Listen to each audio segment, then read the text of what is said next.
ஒரு மருத்துவமனை படுக்கையில் கிடந்த நோயாளி சொன்னார், டாக்டர் என்னோட வாழ்வும் சாவும் உங்கள் கையில் தான் இருக்குது, ஏன்னா இப்போ எனக்கு ஆப்ரேஷன் பண்ண போகிறது நீங்கள் அப்படின்னார். பயப்படாதீங்க, எல்லாம் நாங்கள் பார்த்துக்குறோம்னார் டாக்டர். அதுக்கில்லை டாக்டர், நான் இது வரைக்கும் ஆஸ்பத்திரி பக்கமே வைத்தியத்துக்குன்னு வந்ததில்லை, இதுதான் எனக்கு முதல் ஆப்ரேஷன், அதுதான் பயமாக இருக்குன்னார் நோயாளி. டாக்டர் சொன்னார், எனக்கும் இதுதான் முதல் ஆப்ரேஷன், அதுக்காக நான் என்ன பயப்படுறேன்னா பாருங்க, தைரியமாக இருங்கன்னார். அதனால் நம்ம வாழ்க்கையை நாம் தான் தீர்மானிக்கணும். அப்படி அதை தீர்மானிக்கிற பக்குவம் நமக்கு வந்துட்டதுன்னா வாழ்க்கையில் வெற்றி நிச்சயம். அவர் ஒரு நாள் வீட்டு திண்ணையில் உட்காந்துருந்தாராம். அப்போது தெருவில் ஒரு பிச்சைக்காரன் அந்த வழியாக வந்திருக்கிறான், பிச்சை கேட்டிருக்கான். அந்த சமயத்தில் தர்மர் வேறு ஏதோ வேலையாக இருந்திருக்கிறார். அதனால் பிச்சைக்காரனை பார்த்து நாளைக்கு வா அப்படின்னு சொல்லிவிட்டார். அவனும் சரின்னு சொல்லிவிட்டு போயிட்டான். பீமன் இதை பார்த்துக்கிட்டு இருந்தான். உடனே அவன் என்ன செஞ்சான் தெரியுமா, ஒரு முரசை எடுத்துக்கிட்டு கிராமத்தை நோக்கி ஓடனான். முரசை அடிச்சுக்கிட்டு ஏதோ சொல்ல ஆரம்பிச்சிட்டான். தர்மருக்கும் இது தெரிய வந்தது. அவருக்கு ஒன்றும் புரியல. என்னாச்சு உனக்குன்னு கேட்டார். பீமன் சொன்னான், நான் கிராம மக்களுக்கு ஒரு செய்தியை தெரிவிக்க போகிறேன் அப்படின்னா. என்ன செய்தின்னார். எங்கள் அண்ணன் காலத்தை வென்றுட்டார் அப்படிங்கிற செய்தியை சொல்ல போகிறேன்னா. நான் காலத்தை ஜெயிச்சுட்டேனா, எதனால் அப்படி சொல்கிற அப்படின்னு கேட்டார். நீங்கள் பிச்சைக்காரனை நாளைக்கு வர சொன்னீங்களே, அதனால தான் அப்படின்னா. அதனால் என்னன்னார். நீங்கள் அவனை நாளைக்கு வான்னு சொன்னீங்க, நீங்கள் நிச்சயமாக நாளைக்கு இருப்பீங்களா? அந்த பிச்சைக்காரனை நாளைக்கு உயிரோடு இருப்பானா? நாளைக்கு நீங்கள் இருந்தாலும் பிச்சை போடக்கூடிய மனோபாவம் உங்களுக்கு இருக்குமா? பிச்சை நிச்சயம் போடுவீங்களா? நாளைக்கு வரைக்கும் அவன் பிச்சைக்காரனாகவே இருப்பாங்கிறது என்ன நிச்சயம்? நாளைக்கு உங்கள் சந்திப்பு நிச்சயம் நடக்குமா? அதனால தான் நீங்கள் காலத்தை ஜெயிச்சுட்டீங்க அப்படின்னு சொல்லி அவ்வளோ நிச்சயமாக நான் முடிவு பண்ணிவிட்டேன். அப்படி நீங்கள் நினச்சதுனால தான் அவனை நாளைக்கு வர சொல்லியிருக்கிறீங்க. இது எவ்வளவு பெரிய விஷயம், இதை மற்றவங்களுக்கு சொல்லாமல் இருக்கலாமா? நேரம் ஆகிட்டுது, நான் உடனே ஊருக்குள்ளே போய் இதை சொல்லணும், தாமதிக்க முடியாது. ஏன்னா இந்த நேரம் கடந்துட்டுதுன்னா அடுத்த நாழிகை எனக்கு கிடைக்குங்கிறது நிச்சயம் இல்லை அப்படின்னு பீமன் சொல்லி முடிச்சுட்டு புறப்படுறதுக்கு தயாரானான். தர்மர் அவசரமாக குறுக்கிட்டார். தம்பி கொஞ்சம் பொறு, நான் தவறு பண்ணிட்டேன். பரிபூர்ண சுதந்திரம் பெற்ற மனிதன் தான் அப்படி பேச முடியும், அப்படி வாக்குறுதி தர முடியும். அந்த பிச்சைக்காரனை இப்போவே கூப்பிடு, ஏதாவது உடனே கொடுத்து அனுப்பி வச்சு விட்றேன். நாளைக்கு என்ன நடக்குங்கிறது யாருக்கு தெரியும் அப்படின்னார். இந்த கதையிலேருந்து நாம் உணர்ந்து கொள்ள வேண்டிய உண்மை என்ன தெரியுமா? நிகழ்காலம் ஒன்று தான் நம்ம கையில் இருக்கிறது, அதை தவற விடாமல் சரியாக பயன்படுத்திக்கணும். கடந்த காலங்கிறது திரும்பி வர போகிறதில்ல, எதிர்காலங்கிறது இப்போ நம்மக்கிட்ட கிடையாது. அதனால் நிகழ்காலத்தை தான் நாம் பயன்படுத்திக்க முடியும். பிரிட்டிஷ் ஆட்சி நடந்துக்கிட்டு இருந்த காலம் 1920களின் கடைசி.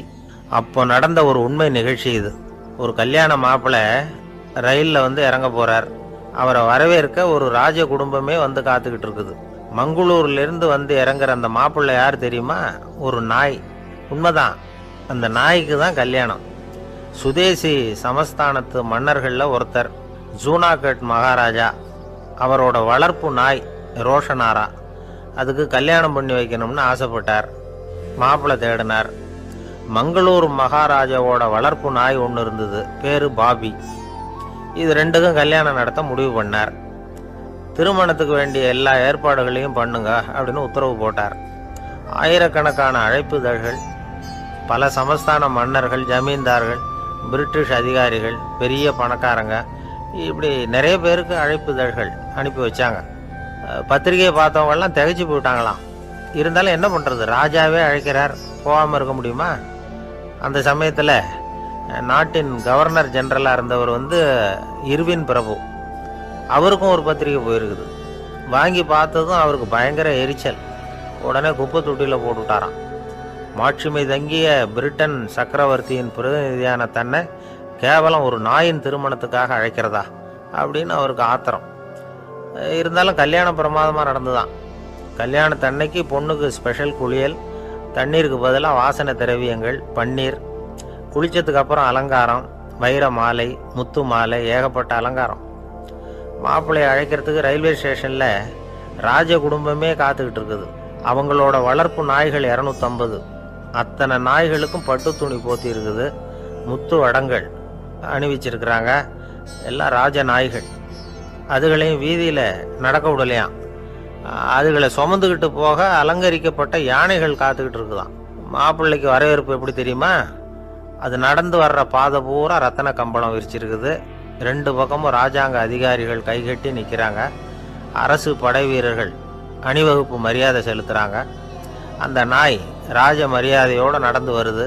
நகையெல்லாம் போட்டுக்கிட்டு வருது. அது திருமண மண்டபத்துக்கு வந்து சேருது. அங்கே கல்யாணம் அமோகமாக நடக்குது. இந்த திருமணத்தை முன்னிட்டு அந்த ஜூனாகட் சமஸ்தானத்துக்கு 3 நாள் விடுமுறை வேறு. கல்யாணத்துக்கு வந்திருந்தவங்களுக்கெல்லாம் ஏக தடபுடலாக விருந்து, நாட்டியம் எல்லாம் பிரமாதமாக நடந்துதான். இந்த கல்யாணத்தில் கலந்துக்க வந்திருந்த மற்ற சமஸ்தானத்து மன்னர்கள், திவான்கள், அரச குடும்பத்தினர், இப்படி அவங்க 700 பேராம். அவங்க வந்து போகிறதுக்காக விசேஷ ரயில்கள்லாம் வேற விட்டுருக்காங்க. கல்யாணம் முடிஞ்சதும் அந்த நாய் தம்பதிகளோட பெரிய பெரிய மன்னர்கள்லாம் ஒன்றா உட்காந்து சாப்பிட்டாங்களாம். ஏர் கண்டிஷன் அறையில் அந்த தம்பதிகள் கொஞ்ச காலம் வாழ்ந்துருக்குறாங்க. கொஞ்ச நாளில் மாப்பிள்ளைக்கு மரியாதை குறைய ஆரம்பிச்சுட்டுது. வெளியில் துரத்தி விட்டாங்களாம். அந்த பெண் நாய் மட்டும் ராஜ போகங்களை அனுபவித்து வந்து தான். இந்த கல்யாணத்தை பார்த்துட்டு தொடர்ந்து மற்ற சமஸ்தானத்து மன்னர்களும் நாய் திருமணங்கள் நடத்த ஆரம்பிச்சுட்டாங்களாம். இது உண்மையில் நடந்திருக்குது. இப்படி அது இருக்கட்டும். இப்போ நம்ம கதைக்கு வருவோம். ஒரு ராஜாவுக்கு ரொம்ப நாள் கழித்து ஒரு குழந்தை பிறந்து தான். அரண்மனை ஜோசியரை கூப்பிட்டுருக்கார் ராஜா. ஜோசியரே, என் மகன் வருங்காலத்தில் சிறந்த வாழ் வீரனாக வரணும்னு ஆசைப்படுறேன். வருவானாங்கிறத கொஞ்சம் பார்த்து சொல்லுங்களேன் அப்படின்னாராம். ஜோசியர் சொன்னார், மன்னா, உங்கள் புள்ள வாழ் வீரனாக வர்றது கஷ்டம். ஆனால் அவரும் உங்களை மாதிரியே நாய்க்குட்டிகள் பேரில் பிரியமாக இருப்பார். அதுகளுக்கு கல்யாணமும் பண்ணி வைப்பார் அப்படின்னாராம். அது எப்படி கண்டுபிடிச்சிங்க அப்படின்னு கேட்டிருக்கார் ராஜா. அரசே, உங்கள் பிள்ளைக்கு வாழ் மேலே உள்ள பிரியத்தை காட்டிலும் நாய் மேலே உள்ள பிரியம் அதிகம்ங்கிறதுக்கான அறிகுறி இப்போவே தெரியுது. நல்லா கவனித்து பாருங்க. அவர் வாழ்னு கத்துறாரு அப்படின்னாரு.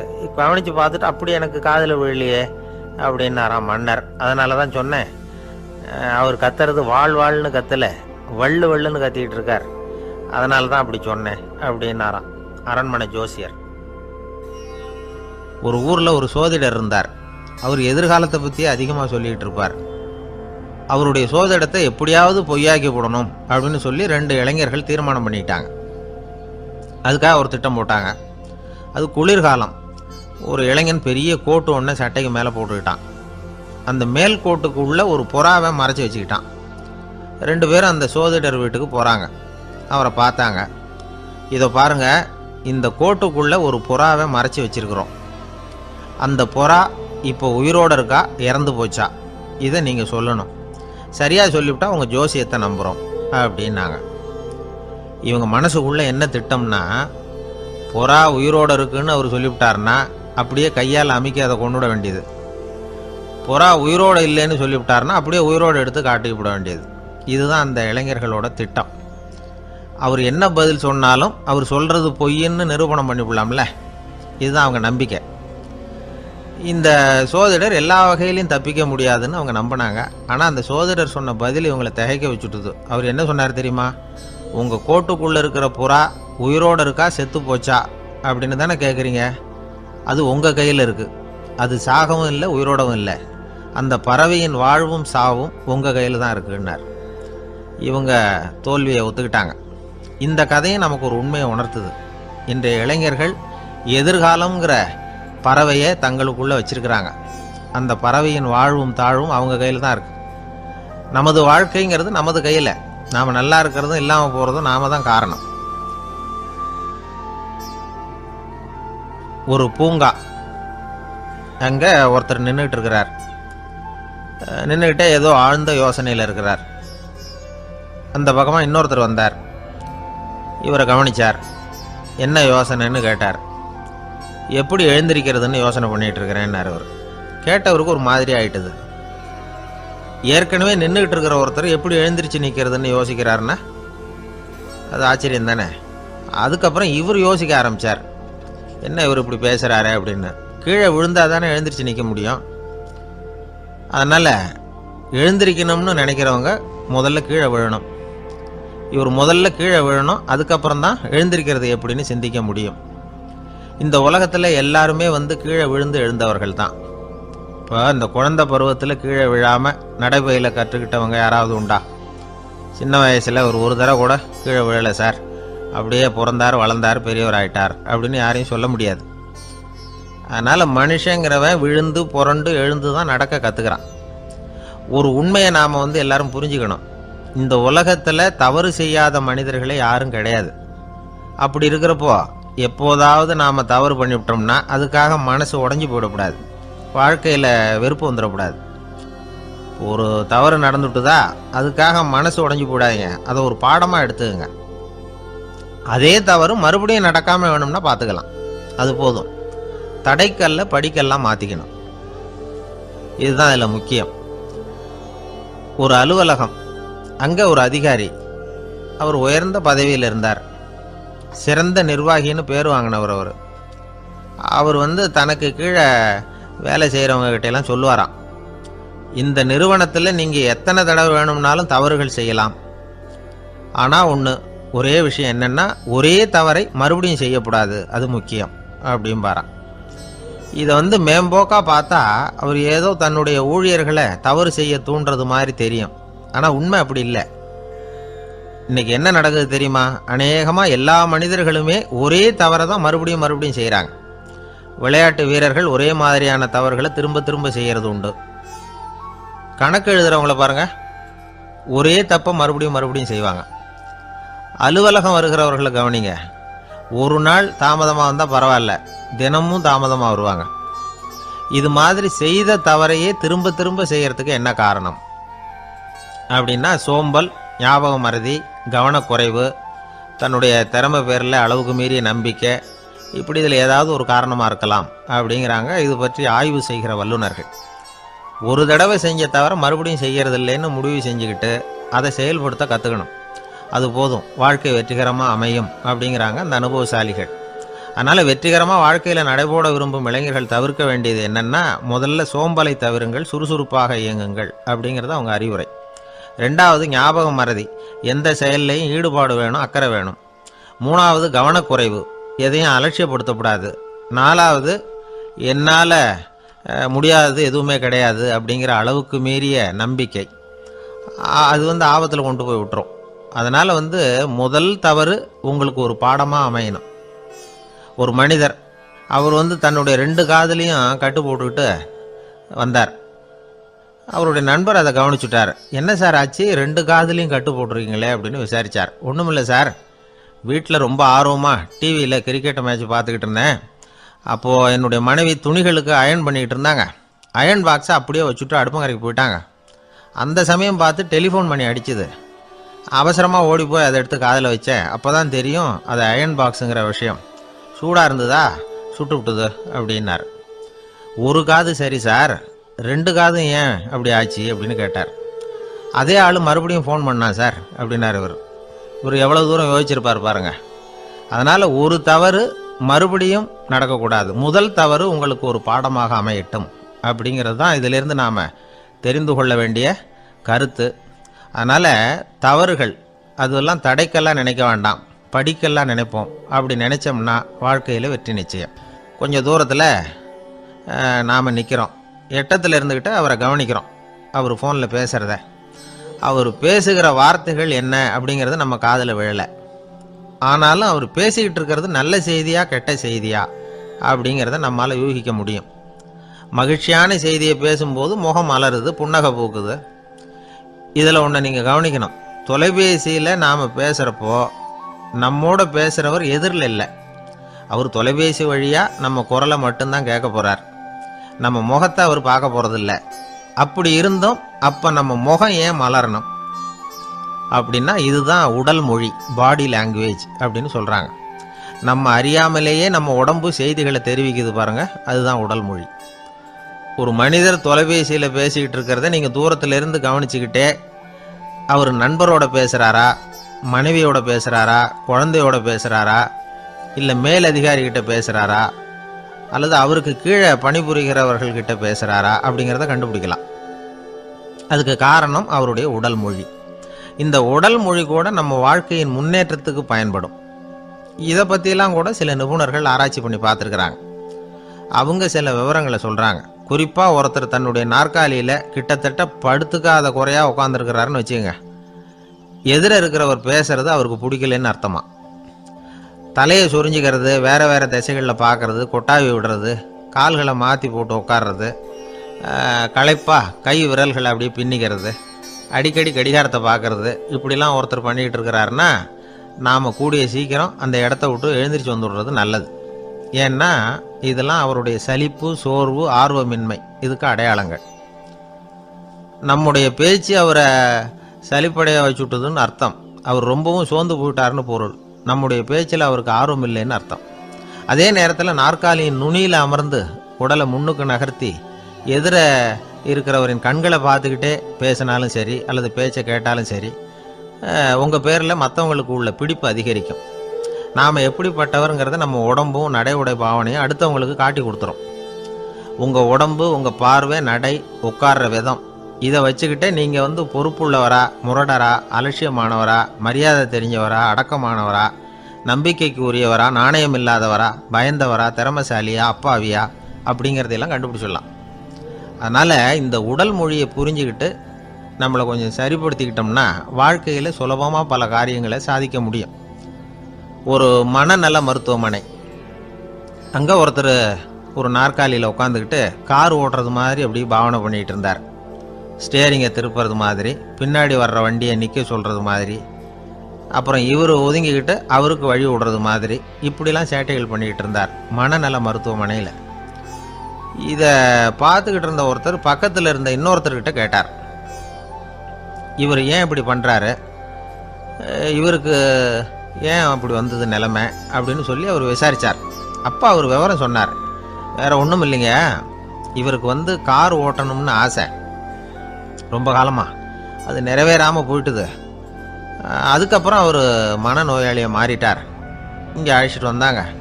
இங்கே அழைச்சிட்டு வந்ததுலேருந்து அப்படி தான் பண்ணிகிட்டு இருக்கிறார். அப்போ கார் ஓட்டுறது மாதிரிலாம் பாவனை பண்ணிகிட்டு இருப்பார், திருப்புறது மாதிரி பண்ணுவார், பின்னாடி வர்றவங்களுக்கு இடம் விடுவார், இப்படிலாம் செய்கிறார் அப்படின்னு விவரம் சொன்னாங்க.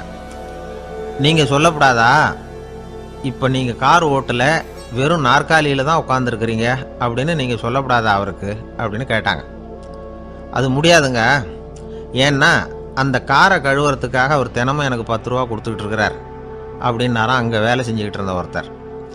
அதனால் வாழ்க்கையில் நாம் இந்த உடல் மொழியை புரிஞ்சுக்கணும். உடல் மொழிங்கிறது இப்போ ஆரம்பத்தில் சொன்னது மாதிரி அந்த தொலைபேசியில் பேசுகிறவங்கள தூரத்திலேருந்து பார்த்தாவே அவர் யாருக்கிட்ட பேசுகிறார், என்ன பேசுகிறாருன்னு தெரியும்.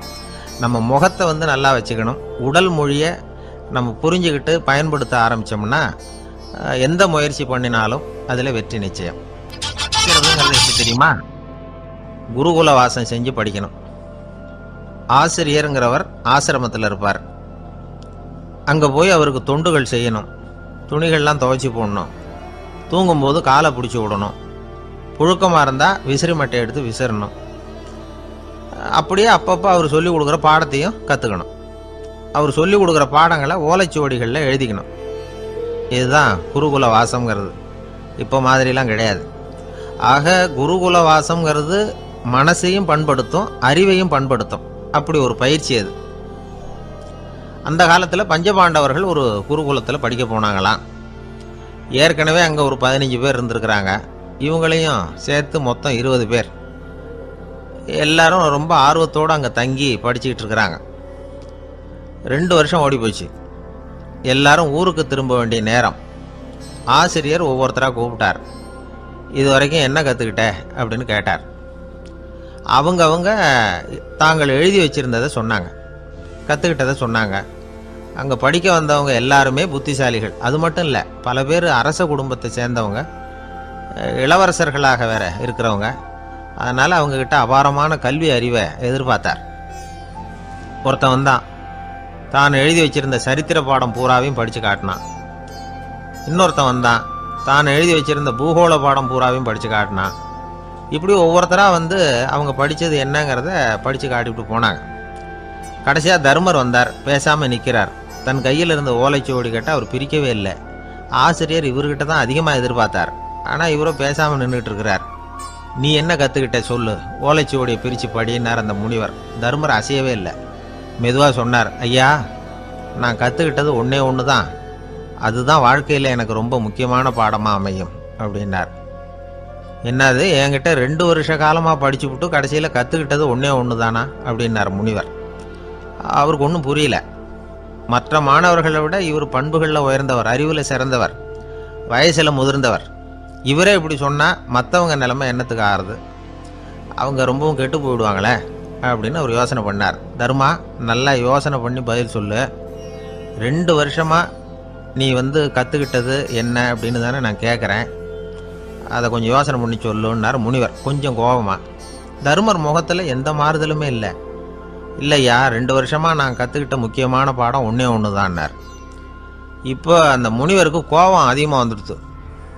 ஏன்பா, உனக்கு வெக்கமா இல்லையா? உன்னை விட வயசில் குறைஞ்சவங்க எவ்வளவு பாடம் கற்றுக்கிட்டு இருக்கிறாங்க, எவ்வளவு விரிவாக அவங்க படித்து காட்டினாங்க. நீயும் கூட நிறைய குறித்து வச்சிருக்கிற போல இருக்க, அதை ஏன் பிரித்து படிக்கக்கூடாது அப்படின்னார். ஐயா, நான் சொல்கிறது உங்களுக்கு ஏமாற்றமாக இருந்தால் என்னை மன்னிக்கணும்.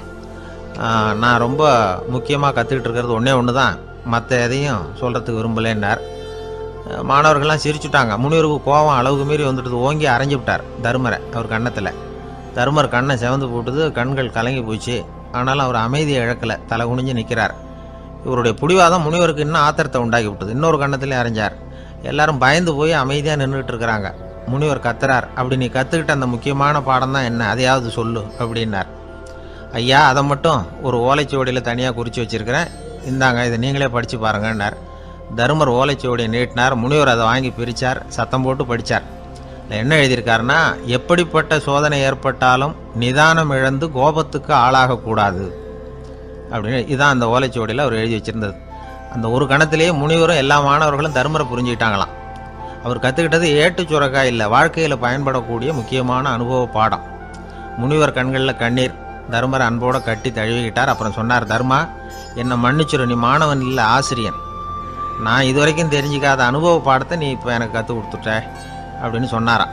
அதனால் நிதானம் தவறக்கூடாதுங்கிறது ரொம்ப முக்கியமான ஒரு செய்தி. ஒரு ஆசிரியர் மாணவனை ஒரு கன்னத்தில் ஓங்கி அரைஞ்சுட்டார். இவன் நிதானம் தவறல, அமைதியாக நின்றுக்கிட்டு இருந்தான். அவர் ஒரு தடவை அரைஞ்சதும் எப்படி உன்னால் நிதானம் தவறாமல் இருக்க முடிஞ்சுது அப்படின்னு கேட்டாங்க நண்பர்கள். அவன் சொன்னான், நான் நிதானம் தவறி இருந்தா எங்கள் வாத்தியார் இன்னொரு கன்னத்துலேயும் அரைஞ்சிருப்பார், அது அதை விட பலமாக இருக்கும், அதனால தான் நான் அப்படி இருந்தேன் அப்படின்னு நானான். ஆக நாம் தெரிந்து கொள்ள வேண்டியது, வாழ்க்கையில் நிதானம் தவறாமல் இருக்க வேண்டும், அதுதான் வெற்றியின் ரகசியம். ஒரு நண்பர்கிட்ட பேசிக்கிட்டு இருந்தேன். அவருடைய உறவினர் ஒருத்தர் ஒரு நேர்முக தேர்வுக்கு போயிருந்தாராம், இன்டர்வியூவுக்கு. ரொம்பவும் பொறுப்பாகவும் கவனமாகவும் செயல்பட வேண்டிய பதவிக்கான நேர்காணல் அது. இவர் எழுத்து தேர்வில் ஏராளமான மதிப்பெண்கள் வாங்கிவிட்டார், அதனால் அதை பற்றி கவலை இல்லை. இப்போ நேர்முக தேர்வில் தேர்வு பெறணும்.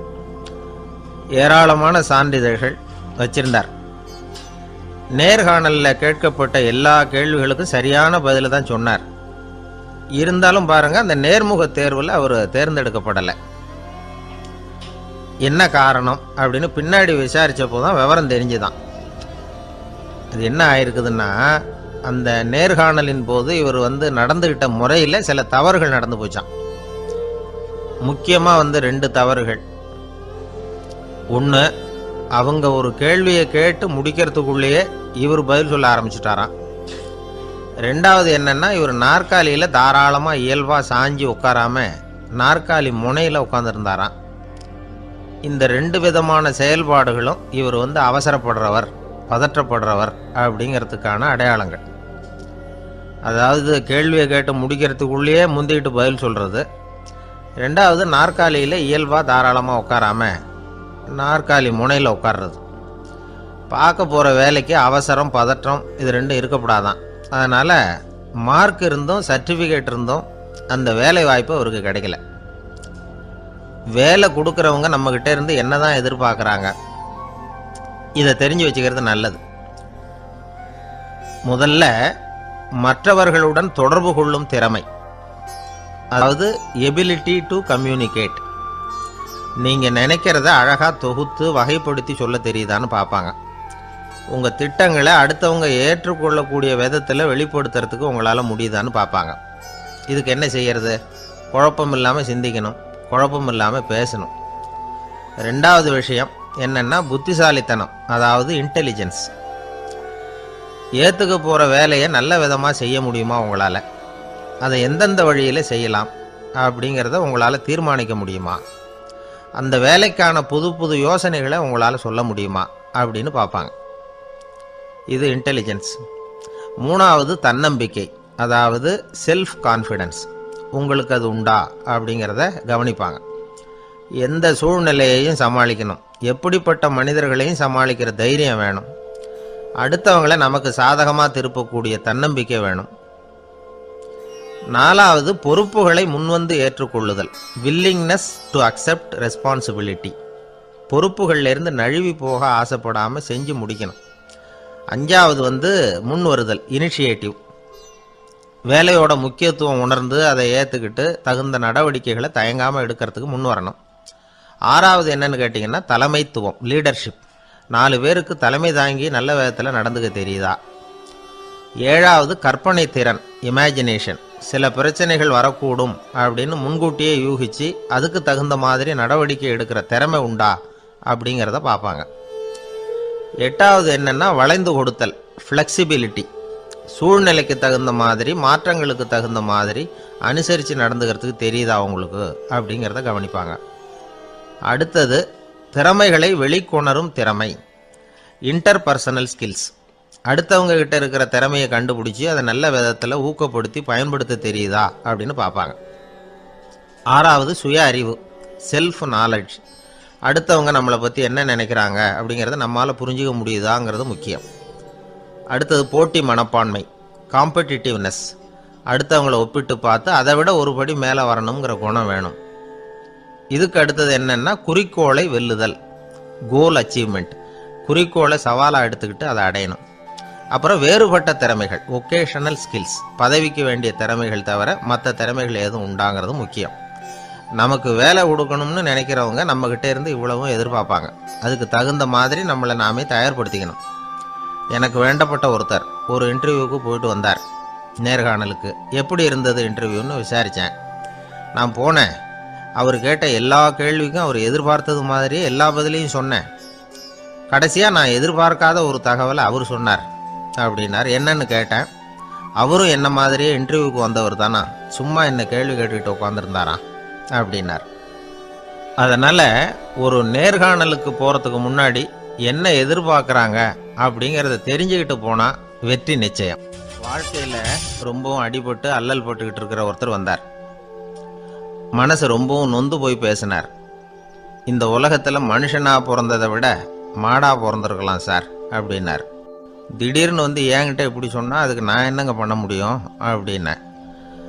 உங்ககிட்ட வரணும்னு தோணுச்சு, அதனால் வந்தேன் அப்படின்னார். சரிங்க, இப்படி ஒரு யோசனை வந்ததுக்கு என்ன காரணம் அப்படின்னு சொல்லி அவர்கிட்ட கேட்டேன். அதுக்கு அவர் சொன்னார், என் பையனுக்கு வேலை தேடுறேன் கிடைக்கல, பொண்ணுக்கு மாப்பிள்ளை தேடுறேன் கிடைக்கல, வீடு கட்டுறதுக்கு கடன் கேட்குறேன் கிடைக்கல. மாடாக பிறந்திருந்தா இது மாதிரி கவலையெல்லாம் கிடையாதுல்ல, பேசாமல் வைக்கோலை தின்னுக்கிட்டு அசை போட்டுக்கிட்டே கடந்து விடலாமே அப்படின்னார் அலட்சியமாக. அதுக்கப்புறம் தான் அவர் சொன்ன கருத்தை நானும் கொஞ்சம் அசை போட ஆரம்பித்தேன் மனசுக்குள்ள.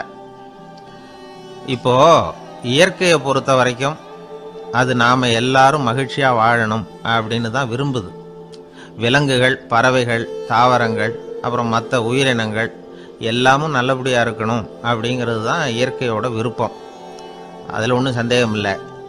இயற்கையோட அமைப்பை கொஞ்சம் கவனித்து பார்த்தா அதை நாம் நல்லா புரிஞ்சுக்கலாம்.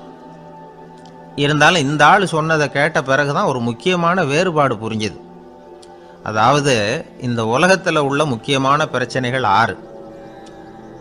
அந்த 6 பிரச்சனைகளும் ஆடு மாடுகளுக்கு கிடையாது, மரம் செடி கொடிகளுக்கு கிடையாது. ஆனால் மனுஷன் அந்த 6 பிரச்சனைகளையும் சந்திக்க வேண்டியிருக்கு. சரி, அந்த 6 பிரச்சனைகள் என்னென்ன தெரியுமா? முதல்ல இந்த ஆடு மாடுலாம் நமக்குன்னு சொந்தமாக ஒரு வீடு இல்லையே அப்படின்னு கவலைப்பட்டுக்கிட்டு இருக்கிறதில்ல. ஆனால் மனிதனுக்கு வீடு தேவைப்படுது. இது ஒரு வித்தியாசம். இப்போ 2வது பிரச்சனை என்னென்னா ஆடை பிரச்சனை. ஒரு கோழியோ சேவலோ நாம் போட்டுக்கிறதுக்கு ஒரு சட்டை இல்லையே அப்படின்னு கவலைப்படுறதில்ல. ஆனால் மனுஷனுக்கு அந்த கவலை உண்டு. சரி, இப்போ மூணாவது என்னன்னு பார்த்தா கல்வி பிரச்சனை. ஒரு பசுமாடு கவலையோடு நின்றுக்கிட்டு இருக்கு அப்படின்னு வச்சுக்குவோம். நீங்கள் அதுக்கிட்ட போய் ஏன் பசுமாடை கவலையோடு நின்றுக்கிட்டு இருக்கிற அப்படின்னு கேட்குறீங்க. என் கண்ணுக்குட்டிக்கு எல்கேஜியில் இடம் கிடைக்கல, டொனேஷன் கொடுக்கறதுக்கு கையில் பணமும் கிடையாது, சிபாரிசுக்கு யாரை பிடிக்கிறதுன்னு தெரியல, இப்படியா சொல்லிகிட்டு இருக்கோம். அதுக்கு அந்த கவலையெல்லாம் கிடையாது. ஆனால் மனிதனுக்கு அந்த கவலை உண்டு. நாலாவது என்னன்னு பார்த்தீங்கன்னா வேலை வாய்ப்பு பிரச்சனை. வேலை கிடைக்கலையே அப்படின்னு வேப்ப மரம் கவலைப்படுறதில்ல, ஆனால் மனுஷன் கவலைப்படுறான். ஐந்தாவது என்னன்னு பார்த்தா கல்யாண பிரச்சனை. எருமை மாடு பசுமாடு எல்லாம் பொண்ணுக்கு மாப்பிள்ளை தேடிக்கிட்டாலே இது பேப்பரில் மணமகன் தேவை அப்படின்னு விளம்பரமாக கொடுக்குது, அதெல்லாம் கிடையாது. ஆறாவது என்னன்னு பார்த்தீங்கன்னா பணம் சம்பந்தமான பிரச்சனை. ஆடு மாடுலாம் பணத்தை சேமிக்கணும்னோ ஏதாவது நிதி நிறுவனத்தில் முதலீடு பண்ணணும்னோ நினச்சிக்கிட்டு இருக்கிறதில்ல. பணத்தை எப்படி காப்பாற்றுறது அப்படிங்கிற கவலையும் அதுகளுக்கு கிடையாது. குதிரை குளம்போடு பிறக்குது, அதனால் அது காடு மேடெல்லாம் கவலை இல்லாமல் தெரியலாம்.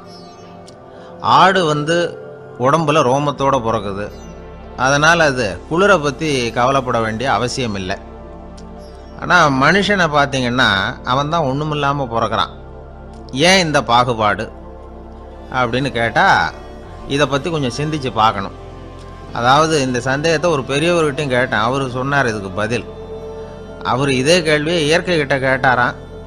இயற்கை பதில் சொல்லிச்சான், வேற யாருக்கும் கொடுக்காத ஒரு வலுவான கருவியை, ஒரு பவர்ஃபுல் வெப்பன் மனுஷனுக்கு கொடுத்துருக்கிறேன்னு, அந்த கருவியை உபயோகப்படுத்தி அந்த 6 பிரச்சனை மட்டும் இல்லை 6 கோடி பிரச்சனைகள் இருந்தாலும் அதையெல்லாம் சமாளிக்கலாம். அது கருவி என்ன தெரியுமா? அதுதான் 6வது அறிவு. அதை உபயோகப்படுத்தினா காலுக்கு செருப்பு தயார் பண்ணிக்கலாம், குளிருக்கு போர்வை தயார் பண்ணிக்கலாம், என்ன வேணும்னாலும் செய்யலாம் அப்படின்னு இயற்கை பதில் சொல்லிச்சான். அதனால் நாம் செய்ய வேண்டியது என்னென்னா இயற்கையை முதல்ல சரியாக புரிஞ்சுக்கணும். இயற்கையின் படைப்பையே நாம் சரியாக புரிஞ்சுக்கிறது இல்லையே, அதுதான் வேதனை. இந்த கதையை கேளுங்க. இப்போ நகரத்திலேருந்து ஒரு ஆள் கிராமத்துக்கு வந்தான். அங்கே ஒரு சிறுவன் மாடு மேய்ச்சிக்கிட்டு இருந்தான். நகரத்து ஆள் சொன்னான், எவ்வளோ அழகான பசு, அது சரி இதுக்கெல்லாம் ஏன் கொம்பு இல்லைன்னா. இதுக்கு அந்த பையன் பதில் சொன்னான், பசுமாட்டுக்கு கொம்பு இல்லாததுக்கு பல காரணங்கள் உண்டு. கண்ணுக்குட்டியாக இருந்தால் கொம்பு இருக்காது, பசு வளர்ந்து பெருசானதுக்கு அப்புறம் தான் கொம்பு முளைக்கும், இது ஒரு காரணம். சில சமயம் வளர்கிற கொம்பை எடுத்து விடுறது உண்டு, அது ஒரு காரணம். ஆனால் இதுக்கு ஏன் கொம்பு இல்லைன்னு கேட்குறீங்க. அதுக்கு என்ன காரணம்னா இது பசு இல்லை குதிரை அப்படின்னானா. அங்கே ஒரு புதர் தெரியுது இல்லையா, இந்த புதருக்குள்ளே ஒரு சிங்கம் இருக்குது. அந்த பக்கமாக நான் போகிறப்போ வர்றப்போலாம் அது என்கிட்ட ஒம்பு வளர்க்குது, தகராறு செய்யுது, என் மேலே பாயுது, என்னை தாக்குது, ஏன்னு தெரியல அப்படின்னுது. இதை கேட்டதும் அந்த குரங்கு சொல்லிச்சு, இனிமேல் கவலைப்படாத, இந்த தடவை நான் உன்னை காப்பாற்றுறேன்னுது. அதுக்கப்புறம் ஒரு நாள் அந்த குரங்கும் கழுதியும் அந்த புதர் பக்கமாக போய்கிட்டு இருந்தாங்க. எதிர்பார்த்தது மாதிரியே நடந்தது. இந்த சிங்கம் எதிரில் வந்தது, கழுதியை பார்த்தது, உடனே அது மேலே பாய ஆரம்பிச்சுட்டுது. அவ்வளவுதான். உடனே இந்த குரங்கு என்ன பண்ணிச்சு தெரியுமா, கிடுகிடுன்னு ஒரு மரத்து மேலே ஏறி உட்காந்துக்கிட்டுது. அங்கே உட்காந்துக்கிட்டு கீழே அந்த கழுதியும் சிங்கமும் போடுற சண்டையை வேடிக்கை பார்க்க ஆரம்பிச்சுட்டுது. கொஞ்ச நேரம் கழித்து அடிபட்ட காயத்தோடு அந்த கழுதை மெதுவாக நடந்து வந்தது. குரங்கும் மெல்ல மரத்தை விட்டு கீழே இறங்குச்சு. இப்போ கழுதை கேட்டுது, என்னை காப்பாற்றுறேன்னு சொல்லிவிட்டு காலை வாரி விட்டுட்டியே, நீ பாட்டுக்கு மரத்து மேலே ஏறி உட்காந்துக்கிட்டே, அது நியாயமானது. குரங்கு பரிதாபமாக அதை பார்த்துது. நான் மரத்து மேலே இருந்து நீங்கள் 2 பேரும் சண்டை போட்டதை பார்த்துக்கிட்டு தான் இருந்தேன். உன்னோட சத்தம் தான் அதிகமாக இருந்தது, அது நீ சிரிக்கிற மாதிரி எனக்கு கேட்டுது, அதனால் நீ தான் ஜெயிச்சுக்கிட்டு இருக்க போல இருக்கு அப்படின்னு நினச்சிவிட்டேன்னு. இன்றைக்கி பல பேர் இப்படி தான் இருக்கிறாங்களாம். யார் ஜெயிக்கிறாங்க யார் தோக்குறாங்கங்கிறத முகத்தை பார்த்து கூட கண்டுபிடிக்க முடியறதில்ல, பேசுகிற பேச்சை வச்சு கூட கண்டுபிடிக்க முடியறதில்ல. தோற்கிறவங்க கூட சிரிக்கிற மாதிரி முகத்தை வச்சுக்கிறான். இன்றைய மனிதர்கள்கிட்ட ஏகப்பட்ட முரண்பாடுகள். பொய் முகங்களோட உலவுகிறவர்கள் தான் அதிகம். உண்மை முகம் எங்கே இருக்குது அப்படிங்கிறத புரிஞ்சுக்கிட்டு நண்பர்களை தேர்ந்தெடுக்கணும் அப்படிங்கிறது ஒரு முக்கியமான கருத்து. கடவுள் இந்த உலகத்தை படைச்சுட்டு அதுக்கப்புறமும் கொஞ்ச நாள் இங்கேயே தங்கியிருந்தாராம். அப்போ தான் அவருக்கு ஒரு உண்மை புரிஞ்சுதான், இந்த உலகத்தில் தங்கி இருக்கிறது எவ்வளவு இடைஞ்சல்னு. தினமும் மனிதர்கள் தேடி ஏதாவது புகார் சொல்லிக்கிட்டே இருந்தாங்களாம், எனக்கு அது வேணும் இது வேணும்னு கேட்டுக்கிட்டே இருந்தாங்களாம். சில பேர் வந்தாங்க, நாங்கள் விவசாயம் பண்ணுறோம், தண்ணி இல்லாமல் பயிர் காயுது, எங்களுக்கு மழை வேணும் அப்படின்னாங்க. அவங்க போனதும் அதுக்கப்புறம் சில பேர் வந்தாங்க, நாங்கள் மண்பானை செய்கிறவங்க நிறைய பானை செஞ்சு வச்சுருக்குறோம், மழை பெஞ்சால் எல்லாம் கரைஞ்சி வீணாக போயிடும், அதனால் இன்றைக்கி மழை பெய்யக்கூடாதுன்னாங்க. கடவுள் பார்த்தார், அவருக்கு என்ன பண்ணுறதுன்னே தெரியல, ஏகப்பட்ட குழப்பம், தலையை பிச்சுக்கலாம் போல் இருந்தது, கிட்டத்தட்ட பைத்தியம் பிடிக்கிற அளவுக்கு ஆகிட்டுது. எல்லாருடைய ஆசைகளையும் அவரால் நிறைவேற்ற முடியல, ஏன்னா ஒன்றுக்கு ஒன்று முரண்பாடாக இருந்தது. ஒரு நாள் தன்னுடைய அமைச்சரவையை கூட்டி ஆலோசனை கேட்டார். என்ன செய்யலாம்னு சொல்லுங்கன்னார். இது என்ன பிரமாதம், பேசாமல் இமயமலை அடிவாரத்தில் போய் உட்காந்துங்க, யாரும் தொந்தரவு பண்ண மாட்டாங்கன்னாங்க. அங்கேயும் மனிதர்கள் வர ஆரம்பிச்சுருவாங்களேன்னார் கடவுள். சரி அப்படின்னா சந்திரனில் போயிருந்துக்கலாமேன்னாங்க. அங்கேயும் மனுஷன் குடி வர போகிறான் அப்படின்னார் கடவுள். வெகு தூரத்துக்கு அப்பால் உள்ள நட்சத்திர மண்டலத்துக்கு போயிடலான்னாங்க. இதெல்லாம் நிரந்தர தீர்வாகாது, நிரந்தரமாக இந்த மனிதனுடைய தொல்லையிலேருந்து நான் விடுபடணும், அதுக்கு ஏதாவது வழி சொல்லுங்கன்னார் கடவுள். ஒரு வயசான ஆள் வந்தார். கடவுளுக்கு காதோட காதாக ஒரு வழியை சொன்னார். கடவுளுக்கு முகம் மலர்ந்தது. அதுதான் சரி, அப்படியே செஞ்சுடலான்னார். அந்த ஆள் சொன்ன ரகசியம் என்ன தெரியுமா? மனிதனால் அடைய முடியாத ஒரு இடம் இருக்குது, அது வேற எங்கேயும் இல்லை, அவனுக்கு உள்ளே இருக்குது. அங்கே போய் மறைஞ்சிங்க, அதுக்கப்புறம் மனிதர்களால் உங்களுக்கு தொந்தரவு இருக்காதுன்னார். மனிதன் நினைக்காத இடம் அதுதான். அதாவது உள்ளுக்குள்ளே இருக்கிற உண்மையை புரிஞ்சிக்காம வெளியில் எங்கேயோ அது இருக்கிறதாக நினச்சி வரட்டிக்கிட்டு அலையிறான் மனுஷன். உள்ளே இருக்கிற உண்மை புரிஞ்சா நாம் தன்னம்பிக்கையோடு தலை நிமிர்ந்து வாழலாம். வேடிக்கையாக ஒரு கதை சொல்லுவாங்க. இதை பாருங்கள், நம்ம பையன் எங்கே பணம் வச்சாலும் எடுத்து விட்றான், என்ன பண்ணுறதுன்னாங்க அம்மா. அப்பா கொஞ்சம் நேரம் யோசனை பண்ணார். அதுக்கப்புறம் சொன்னார், அவன் கண்ணில் படாத இடமா நம்ம வீட்டில் இருக்கிறது ஒரே இடம் தான், அங்கே பணத்தை வை திருட்டு போகாதுன்னார். அது எந்த இடம்னு கேட்டாங்க. அதுதான் அவன் பாட புஸ்தகம், அதில் வச்சிரு, அவன் தொடவே மாட்டான். பாட புத்தகத்தை தொடாமல் பரீட்சையில் வெற்றி பெற முடியாது அப்படிங்கிறத புரிஞ்சுக்கணும். உள்ளே இருக்கிற உண்மையை தொடாமல் வாழ்க்கையில் வெற்றி பெற முடியாது. அதனால் உண்மையை புரிஞ்சுக்கிட்டா வாழ்க்கையில் வெற்றி நிச்சயம். கத்தியை தீட்டாதே புத்தியை தீட்டு அப்படின்னு ஒரு பெரியவர் புத்தி சொன்னார். அதை கேட்ட ஒரு இளைஞன், அது எப்படி பெரியவரை புத்தியை தீட்டுறது? கத்தியை தீட்டுன்னு சொன்னால் ஒரு கருங்கல்லில் கத்தியை தேய்க்கலாம், புத்தியை தீட்டுன்னு சொன்னால் எப்படி தலையை கொண்டுட்டு போய் தரையில் தேய்ச்சிட்டு இருக்க முடியுமா அப்படின்னா. அந்த பெரியவர் உடனே புரிஞ்சுக்கிட்டார், இந்த இளைஞனுக்கு புத்தி கூர்மை கம்மி அப்படிங்கிறத புரிஞ்சுக்கிட்டார். அது சரி, அறிவுக்கும் புத்திசாலித்தனத்துக்கும் என்ன வித்தியாசம்? இது ஒரு முக்கியமான கேள்வி. அறிவுன்னா என்ன, புத்திசாலித்தனம்னா என்ன? இதே கேள்வியை சாக்ரட்டிஸ் கிட்ட அவருடைய சீடன் ஒருத்தன் கேட்டானான். ஐயா, அறிவுக்கும் புத்திசாலித்தனத்துக்கும் என்னங்க வித்தியாசம் அப்படின்னு கேட்டிருக்கான். சாக்ரட்டிஸ் நிமிர்ந்து பார்த்துருக்கிறார் அந்த சீடனை. அதுக்கப்புறம் சொன்னாராம், நான் சொல்கிறேன் உன்னுடைய கேள்விக்கு பதில், ஆனால் அதுக்கு முன்னாடி நீ ஒரு காரியம் பண்ணணும்னாரான். என்னங்க செய்யணும் சொல்லுங்கன்னு இருக்கான். அதோ பாரு, ஒரு பெரியவர் உட்காந்துருக்கிறாரு, அவர்கிட்ட போ, இங்கேருந்து பக்கத்தில் இருக்கிற அந்த கிராமத்துக்கு போய் சேர எவ்வளவு நேரம் ஆகும் அப்படின்னு கேட்டுட்டு வா அப்படி சொன்னார் சாக்ரட்டிஸ். சரின்னு சொல்லிவிட்டு இவன் போனான். அந்த பெரியவர் முன்னாடி போய் நின்னான். ஏங்க பெரியவரை, இங்கேருந்து அதோ தெரியுத அந்த கிராமத்துக்கு போய் சேர்றதுக்கு எவ்வளவு நேரம் ஆகும் அப்படின்னு கேட்டான். பெரியவர் நிமிர்ந்து பார்த்தார், ஆனால் பதில் எதுவும் சொல்லலை. இவன் மறுபடியும் ஒரு தடவை அதே கேள்வியை அவர்கிட்ட கேட்டான். என்னங்க, நான் கேட்குறது உங்கள் காதில் விழுதா? அந்த கிராமத்துக்கு போய் சேர்றதுக்கு எவ்வளோ நேரம் ஆகும் அப்படின்னு சொல்லி மறுபடியும் கேட்டான். அப்பவும் அவர் பதில் சொல்லலை. உடனே அவன் மனசுக்குள்ளே முடிவு பண்ணிக்கிட்டான், சரி பெரியவர் ஒரு மாதிரியாக தெரிகிறார், புத்தி சுவாதீனம் சரியில்லாத ஒரு மாதிரி தெரியுது அப்படின்னு நினச்சிக்கிட்டே வந்த வழியிலே திரும்பி வந்துட்டான். கொஞ்சம் தூரம் நடந்திருப்பான். இப்போ அந்த பெரியவர் மறுபடியும் கூப்பிட்டார், இளைஞனே இப்படி வாடினார். இவனுக்கு ஒன்றும் புரியல. மறுபடியும் திரும்பி நடந்தான். அவர் முன்னாடி போய் நின்னான். பெரியவர் சொன்னார், தம்பி, இங்கேருந்து அந்த கிராமத்துக்கு போய் சேர்றதுக்கு 5 நிமிஷம் ஆகும் அப்படின்னார். இப்போ அந்த இளைஞன் அந்த முதியவரை ஒரு மாதிரியாக பார்க்க ஆரம்பித்தான். அதுக்கப்புறம் கொஞ்சம் யோசித்தான். பிறகு அவர்கிட்டே கேட்டுட்டான், ஏங்க பெரியவரை, இதே பதிலை அப்போவே என்கிட்ட சொல்லியிருக்கலாமே, என்னை திரும்பி போன்னு சொல்லிவிட்டு பாதி தூரம் போனதுக்கப்புறம் மறுபடியும் கூப்பிட்டு அதுக்கப்புறம் இப்படி சொல்கிறீங்களே, இது நியாயமா அப்படின்னா. பெரியவர் சிரித்தார். அதுக்கப்புறம் சொன்னார், ஏன்பா, நீ எவ்வளவு வேகமாக நடக்கிறேங்கிறத பார்க்காம நீ கிராமத்துக்கு போய் சேர வேண்டிய நேரத்தை எப்படி என்னால் சொல்ல முடியும்? அதனால தான் உன்னை கொஞ்சம் தூரம் நடக்க விட்டு உன்னுடைய நடையின் வேகம், அந்த கிராமம் இருக்கிற தூரம் ரெண்டையும் கணக்கு போட்டு அதுக்கப்புறம் நேரத்தை சொன்னேன்னார். சீடன் வந்து தலை குனிந்தான். அப்படியே திரும்பி வந்து சாக்ரட்டிஸ் முன்னாடி நின்னான். சாக்ரட்டிஸ் இப்போ சொல்கிறார், தம்பி, அதுக்கு பேர் தான் புத்திசாலித்தனம். இந்த அறிவு கூர்மை வந்து எல்லா இளைஞர்களுக்கும் வரணும் அப்படிங்கிறதுக்காகத்தான் கத்தியை தீட்டாதே புத்தியை தீட்டு அப்படின்னு பெரியவங்கள்லாம் சொல்லிகிட்டு இருக்கிறாங்க. புத்தியை தீட்டுறவங்கெல்லாம் வாழ்க்கையில் அறிவாளியாகிறாங்க, தீட்டாதவங்க கோமாளியாகிறாங்க. இதுதான் இன்றைக்கி நடக்கிறது. அதனால் அறிவு கூர்மைங்கிறது வேற. இந்த காலத்து ஆசாமி ஒருத்தர் இன்னொருத்தரை பார்த்து கேட்டார், ஏங்க, ஒரு விமானம் இங்கேருந்து புறப்பட்டு 2 மணி நேரத்தில் மதுரைக்கு போய் சேருது. நல்லா கவனிங்க. ஒரு விமானம் இங்கேருந்து புறப்பட்டு 2 மணி நேரத்தில் மதுரைக்கு போய் சேருது அப்படின்னா என்னோட வயசு என்னன்னு கேட்டார். இவர் கேட்குறதுல ஏதாவது அர்த்தம் இருக்கா? அதாவது இங்கேருந்து புறப்பட்டு 2 மணி நேரம் ஆகுது மதுரைக்கு போகிறதுக்கு, அப்படின்னா என் வயசு என்னன்னு கேட்குறாரே. இதை கேட்ட உடனே அவர் பதில் சொன்னார். அப்படின்னா உங்களோட வயசு 20 அப்படின்னார். எப்படிங்க அவ்வளவு கரெக்டாக சொன்னீங்க அப்படின்னு கேட்டார். வேற ஒன்றும் இல்லை, எங்கள் பக்கத்து வீட்டில் ஒரு முழு பைத்தியம் இருக்குது, அதோட வயசு 40. அப்படின்னா உன் வயசு 20 தான் இருக்கணும் அப்படின்னார். அரை பைத்தியம்னு முடிவு பண்ணிக்கிட்டார். அதனால் வாழ்க்கையில் அறிவு கூர்மைங்கிறது ரொம்ப அவசியம். அந்த புத்திசாலித்தனம் இருக்கிறவங்க வாழ்க்கையில் வெற்றி பெறுவது நிச்சயம். சாலை ஓரமாக அழுதுகிட்டு உட்காந்துருந்தான். பிச்சை எடுத்து சாப்பிட்ற ஒருத்தன் அந்த பக்கமாக வந்தான். இவனை பார்த்தான். ஏன் அழுதுகிட்டு உட்காந்துருக்கிற, என்னாச்சு உனக்கு அப்படின்னு கேட்டான். அதுக்கு இவன் சொன்னான், என்கிட்ட ஒன்றுமே இல்லை, நான் இந்த உலகத்தில் இருந்து என்ன பிரயோஜனம், அதனால தான் அழுதுகிட்டு இருக்கிறேன் அப்படின்னா.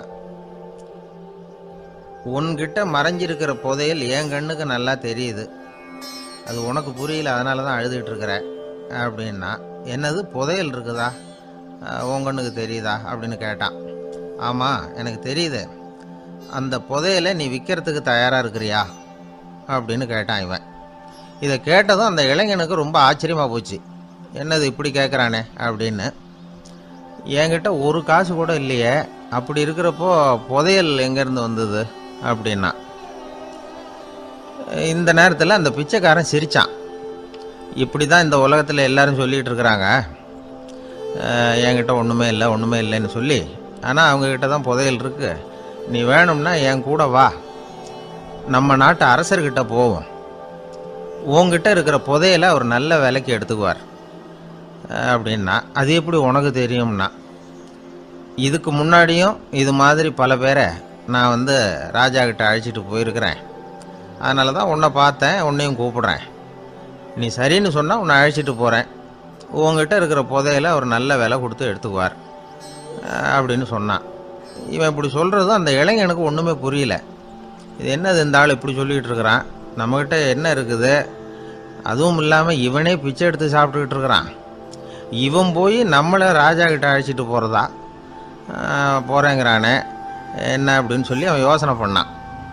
என்ன யோசிக்கிற, உனக்கு பணம் வேணும்னா என்னோட வா அப்படின்னா. இளைஞன் ஒரு முடிவுக்கு வந்தான். சரி, இங்கேயே உட்காந்துக்கிட்டு இருக்கிறத விட அங்கேயாவது போய் பார்ப்போமே, இங்கே அழுதுட்டு உட்காந்துருக்கிறதுல என்ன பிரயோஜனம், ஏதோ கூப்பிட்றான் போய் பார்த்துட்டு வருவோமே அப்படின்னு சொல்லி அவன் கூட புறப்பட்டான். பிச்சைக்காரன் முன்னாடி போயிட்டே இருக்கிறான், இந்த இளைஞன் பின்னாடி நடந்து போயிட்டுருக்கான். 2 பேரும் அரண்மனையை நோக்கி போகிறாங்க. பாதி வழி போயிருப்பாங்க. வழியில் அந்த பிச்சைக்காரன் சொன்னான், இதை பாரு, முன்னாடியே சில விஷயங்களை நாம் பேசிக்க வேண்டியிருக்கு, சரியாக தெளிவாக முடிவு எடுத்துக்கிட்டு அதுக்கப்புறம் ராஜாக்கிட்ட போகணும். ஏன்னா அங்கே போய் அது முடியாது இது முடியாதுன்னு நாம் நமக்குள்ளே சண்டை போட்டுக்கிட்டு இருக்க முடியாது. ராஜாவுக்கு விலையை பற்றி கவலையே இல்லை, எவ்வளவு சொன்னாலும் நமக்கு பணம் கிடைச்சிரும். ஆனால் அதுக்கப்புறம் நான் இதை விற்கிறதுக்கு தயாராக இல்லைன்னு சொல்லிடக்கூடாது. அதனால் புதையலை விற்கிறதா இல்லையாங்கிறத இங்கேயே தெளிவாக முடிவு செஞ்சுக்கணும், இல்லைன்னா ராஜா கிட்ட போய் அங்கே போய் குழப்பிக்கிட்டு இருக்க முடியாது அப்படின்னு சொன்னான். இளைஞனுக்கு ஒன்றுமே புரியல. என்ன சொல்கிற நீ, என்கிட்டயா புதையலா, எங்கே இருக்குது அப்படின்னு சொல்லி குழம்பி போனான். இப்போ அந்த பிச்சைக்காரன் சொன்னான், இதை பாரு, இப்போ உதாரணத்துக்கு உன்னுடைய கண்களை எடுத்துக்கோ, அதுக்கு நீ என்ன விலை கேட்டுற போகிற, நான் அதுக்கு ராஜா கிட்டே இருந்து ஒரு 50,000 ரூபா வாங்கி தர முடியும். உன்னுடைய இருதயத்தை கொடுக்குறியா, 20 லட்சம் ரூபா வாங்கி தரேன். மூளையை கொடுக்குறியா, 30 லட்சம் வாங்கி தரேன். என்ன சொல்கிற அப்படின்னு சொல்லி இந்த பிச்சைக்காரன் பேசிக்கிட்டே போகிறான். இளைஞனுக்கு கோபம் வந்துட்டுது. என்ன உளர்ற, உனக்கு என்ன பைத்தியமா, கண்ணையும் மூளையையும் இருதயத்தையுமா விற்பாங்க, என்ன விலை கொடுத்தாலும் அதையெல்லாம் நான் விற்கிறதுக்கு தயாராக இல்லை, நான் விற்க மாட்டேன், அதை கொடுத்துட்டு நான் என்ன பண்ணுறது, இப்படி நான் மட்டும் இல்லை யாருமே இதை விற்கிறதுக்கு தயாராக இருக்க மாட்டாங்க அப்படின்னு சொன்னான் அந்த இளைஞன். இவன் இப்படி சொன்னதும் அந்த பிச்சைக்காரன் வாய் விட்டு சிரிக்க ஆரம்பிச்சுட்டான். இப்போ பைத்தியமானது நானா நீயா, லட்சக்கணக்கான கோடிக்கணக்கான ரூபாய் பொறுமானம் உள்ள பொருள்களை உங்ககிட்டயே வச்சுக்கிட்டு விற்க முடியாதுன்னு சொல்கிற நீ தான் ஏழை. என்கிட்ட ஒன்றுமே இல்லைன்னு மரத்தடியில் உட்காந்து அழுதுகிட்டு இருக்கிறியே அப்படின்னு சொன்னான். இன்றைக்கி பார்த்தீங்கன்னா பல பேர் தன்கிட்ட புதைஞ்சிருக்கிற ஆற்றலை புரிஞ்சிக்க முடியாமல் அவதிப்பட்டுக்கிட்டு இருக்கிறாங்க. நம்மக்கிட்ட என்ன இருக்குங்கிறது அவங்களுக்கு தெரியறதில்ல. அதனால தான் என்கிட்ட ஒன்றுமே இல்லைன்னு சொல்லி அழுதுகிட்டு இருக்கிறாங்க. இதை விளங்க வைக்கிறதுக்கு பெரியவங்க சொல்கிற கதை இது. நம்மக்கிட்ட இருக்கிற புதையலை நாம் தான் தோண்டி எடுக்கணும். உண்மையான புதையலுங்கிறது உள்ளே இருக்குது. ஆனால் அதை வெளியில் தேடுற ஆசாமிகள் தான் அதிகம். சராசரி மனித இயல்பு அப்படி. நம்மக்கிட்ட விலை மதிக்க முடியாத பகுத்தறிவு இருக்குது. அதை வச்சுக்கிட்டு வாழ்க்கையில் முன்னேறதுக்கு முயற்சி பண்ணணும். என்கிட்ட ஒன்றுமே இல்லைன்னு நினச்சி ஓரமாக உட்காந்துடக்கூடாது. முயற்சி செஞ்சால் முடியாத காரியம் எதுவுமே இல்லை. ஒரு ரயில்வே ஸ்டேஷன் பக்கம் வெளியில் ஒரு டாக்ஸி நின்றுக்கிட்டு இருந்தது. அந்த பக்கமாக வந்த ஒருத்தர் டாக்ஸி டிரைவரை பார்த்து சொன்னார், ஐயா, உங்கள் வண்டியில் பின் சீட்டில் ஒரு மணி பர்ஸு கிடக்கு, யாரோ மறந்து விட்டுட்டு போயிருக்கிறாங்க அப்படின்னார். இல்லை அது காலி பர்ஸு தான், நான் தான் அதை அங்கே போட்டு வச்சுருக்கிறேன்னார் டிரைவர். ஏன்னு கேட்டார் அவர். இதுக்கு டிரைவர் சொன்னார், அதை பார்க்குற யாராவது அதை எடுத்துக்கலாம்ங்கிற ஆசையிலையாவது சவாரிக்கு வருவாங்க, அதுக்காக தான் போட்டு வச்சுருக்கிறேன் அப்படின்னார். ஒரு நண்பர் அவசரமாக என்கிட்ட ஓடி வந்தார். அப்புறம் சொன்னார், என்னால் நம்பவே முடியல சார், என் பையனா இப்படி அப்படின்னு சொல்லி ஆச்சரியப்பட்டார். உங்கள் பையன் அப்படி என்ன தான் செஞ்சுட்டான்னு கேட்டேன். என்னால் முடியாத ஒரு காரியத்தை அவன் சுலபமாக செஞ்சுட்டான் சார் அப்படின்னார். அது என்ன, உங்களால் முடியாத காரியத்தை அவன் செஞ்சுட்டாங்கிறீங்க, அது என்ன காரியம்னு தான் சொல்லுங்களேன். என்ன 5ஆம் வகுப்பில் அவன் ஒரே தடவையில் பாஸ் ஆகிட்டான் சார், அதாவது ஒரே அட்டம்ப்டில் பாஸ் ஆகிருக்கிறான் அப்படின்னார். மூச்சு வாங்க.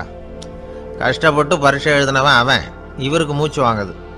நம்மால் செய்ய முடியாத ஒரு காரியத்தை இன்னொருத்தர் செய்யும்போது அது நமக்கு ஆச்சரியமாக தெரியுது. இப்போ சர்க்கஸ் பார்க்குறோம், அங்கே ஒருத்தர் அந்த இடத்துல தொங்குறார். அதை பார்க்குறப்போ அது நமக்கு ஆச்சரியமாக தெரியுது. ஏன்னா அது மாதிரி அந்த இடத்துல தொங்குறதுங்கிறது நம்மால் முடியாத காரியம். நம்மால் முடியாத ஒன்றை அடுத்த ஒருத்தர் ரொம்ப சுலபமாக செய்கிறப்போ நாம் மருள்வது இயற்கை. இதைத்தான் தொல்காப்பியம் மருட்கை அப்படின்னு சொல்லுது. இந்த வியப்பு இருக்குதே, இது 4 வகையில் ஏற்படுதான். அதையும் தொல்காப்பியம் தான் சொல்லுது. அது என்ன 4 வகை அப்படின்னா, முதல் வகை எப்படின்னா புதுமையான அரிய செயல்களை செய்வது. 2வது வகை என்னென்னா பெரிய செயல்களை செய்கிறது. 3வது வகை எப்படின்னா மிக நுட்பமான செயல்களை செய்கிறது. 4வது வகை ஆக்கம் தரும் செயல்களை செய்கிறது. புதுமை, பெருமை, சிறுமை, ஆக்கமோடு மதினம் சாலா மருட்கை 4 அப்படிங்கிறது தொல்காப்பியம். இன்னைக்கு விஞ்ஞானம் புதுசாக எதையோ கண்டுபிடிச்சிக்கிட்டு இருக்குது. அந்த கண்டுபிடிப்புகளை எல்லாம் பார்க்குறப்போ ஆரம்பத்தில் ஆச்சரியமாக இருக்குது, அதுக்கப்புறம் நமக்கு பழகி போடுது. இப்போ வானொலி பெட்டி புதுசாக வந்தப்போ அதை சுற்றி எவ்வளவு கும்பல், ஒரு பெட்டி பேசுது அப்படிங்கிறது எவ்வளவு வியப்புக்குரிய விஷயம். இப்போ யாரும் வானொலி பெட்டியை ரொம்ப ஆச்சரியத்தோடு பார்க்கறதில்ல. வச்சிருந்தா தான் ஆச்சரியமாக பார்ப்பாங்க சில பேர். இந்த காலத்தில் இப்படி வச்சிருக்கிறாரேன்னு சொல்லி மாறா அதை அலட்சியமாகவும் பார்க்க ஆரம்பிச்சுட்டாங்க. மதினம் சாலா மருட்கை அப்படின்னு ஒரு சொற்றொடர் வருது பாருங்க, அதில் கருத்தாழம் உண்டு. எதை பற்றியும் போதுமான அளவு புரிஞ்சிக்காதப்போ ஒருத்தர் ஆச்சரியப்படுறார். புரிஞ்சுக்கிட்டதுக்கு அப்புறம் ஆச்சரியம் மறைஞ்சு போடுது. மிக நுட்பமான செயல்களும் நம்மளை ஆச்சரியப்பட வைக்குது. ஒரு அரிசியில் ஒரு திருக்குறள் எழுதி காட்டுறாங்க, ஒரு முட்டை ஓட்டுக்குள்ளே ஓவியம் தீட்டி காட்டுறாங்க. கருங்கல் சிற்பங்களில் எவ்வளவு நுட்பமான வேலைப்பாடுகள், அதையெல்லாம் பார்த்து ஆச்சரியப்படுறோம். இது மாதிரியே ஆக்கப்பூர்வமான செயல்களும் நம்மளை வியப்பில் ஆழ்த்தும். குப்பை கூலங்களை கூட வாழ்க்கைக்கு பயன்படுகிற பொருளாக மாற்றுகிறவர்கள் இருக்கிறாங்க. அவங்களுடைய செயல் நமக்கு ஆச்சரியத்தை தருது. இடைக்காட்டு சித்தர்னு ஒருத்தர் இருந்தார். அவர் பாடிய 30 நூலில் ஒரு பாட்டு வருது. ஆற்றல் பிறர் அறிதலின் ஆகம் கிளர்வு உறுதலின் கற்று அறிபாணர் கெழுமிய கோடலின் தோற்றம் உருகவே போற்றல் சால் வியப்பே. ஒருத்தருடைய ஆற்றல் தெரியாமல் இருந்தது, அவருடைய அரிய செயல்களை பார்க்கும்பொழுது வியப்பாக இருந்தது, மனசுக்குள்ள கிளர்ச்சி. பாவலர்கள் இவர்கள் புகழப்பாடி மற்றவர்களும் தெரிந்து கொள்ளுமாறு செய்கிறார்கள். ஆக எல்லா வகையிலையுமே மக்கள் தங்களுடைய வாழ்க்கையில முன்னேறுவதற்கு வழிகாட்டுகிற ஒரு மெய்ப்பாடு தான் வியப்புங்கிறது. இன்னைக்கு இளைஞர்கள் இதை நல்லா புரிஞ்சுக்கணும். ஆச்சரியப்படுங்கள், ஆச்சரியப்பட வைப்பீர்கள். இந்த காலத்தில் நம்ம எப்படியெல்லாமோ ஆச்சரியப்பட வைக்கிற அதிசய மனிதர்கள் இருக்கிறாங்க. ஒரு ஆளை பிடிச்சி ஜெயிலுக்கு கொண்டுட்டு வந்தாங்க. சிறை அதிகாரி அவனை ரொம்பவும் ஆச்சரியமாக பார்த்தார். இவன் கேட்டான், ஏன் சார் அப்படி பார்க்குறீங்க, நான் இப்போ இங்கே வந்தது உங்களுக்கு ஆச்சரியமாக இருக்கா அப்படின்னு கேட்டான். இதுக்கு சிறை அதிகாரி சொன்னார், நீ இப்போ இங்கே வந்ததில் எனக்கு ஒன்றும் ஆச்சரியம் இல்லைப்பா. ஏற்கனவே நீ இங்கேருந்து விடுதலை ஆகி போய் 6 மாதம் ஆச்சு. இவ்வளவு லேட்டாக திரும்பி வர்றியா, அதுதான் எனக்கு ஆச்சரியம் அப்படின்னாராம். இது ஒரு வகையான ஆச்சரியம். ஆனால் வாழ்க்கையில் வியப்புங்கிறது ஒரு தேவைப்படுகிற மெய்ப்பாடு. ஆச்சரியப்படுவோம், ஆச்சரியப்பட வைப்போம். அப்படி இந்த உண்மையை புரிந்து கொண்டோம்னா நம்ம வாழ்க்கையில் வெற்றி நிச்சயம். ஒரு சின்ன பையன் என்னை தேடிட்டு ஓடி வந்தான். ஒரு கதை சொல்லுங்கன்னா, சொந்தமாக எதுவும் தெரியாதே என்ன, உங்களுக்கு சொந்தமாக எதுவும் தெரியாதுன்னு எனக்கும் தெரியும் அப்படின்னா. இந்த பையன் அடிக்கடி என்கிட்ட வந்து கதை கேட்குறவன், அதனால் என்னோட ரகசியம்லாம் அவனுக்கு அத்துப்படி. அதனால தான் அவ்வளவு தெளிவாக அடித்து விட்றான். சரி, இப்போ என்ன செய்யலாம்னு, பழைய கதை ஏதாவது ஒன்று சொல்லுங்களேன்னா. உனக்கு கிருஷ்ணதேவராயரை தெரியுமான்னு. அவர்கிட்ட நேரில் பழக்கம் இல்லை, ஆனால் அவரை பற்றி புஸ்தகத்தில் படிச்சிருக்கேன்னா. சரி, இவங்கிட்ட மேற்கொண்டு பேச்சு கொடுத்தா நம்மளை ஒரு மாதிரி ஆக்கி விடுவான் அப்படிங்கிறத யூகம் பண்ணிக்கிட்டு அவனை உட்கார வச்சு கடைசி வரைக்கும் குறுக்க பேசக்கூடாது அப்படின்னு ஒரு கண்டிஷனையும் போட்டுட்டு அந்த கதையை சொன்னேன். ஒரு சமயம் கிருஷ்ணதேவராயர் சமஸ்தானத்துக்கு ஒரு பெரிய வித்வான் வந்து சேர்ந்தாராம். என்னோட போட்டி போடுறதுக்கு இந்த ஊரில் யாராவது இருக்கீங்களா அப்படின்னு சவால் விட்டாராம்.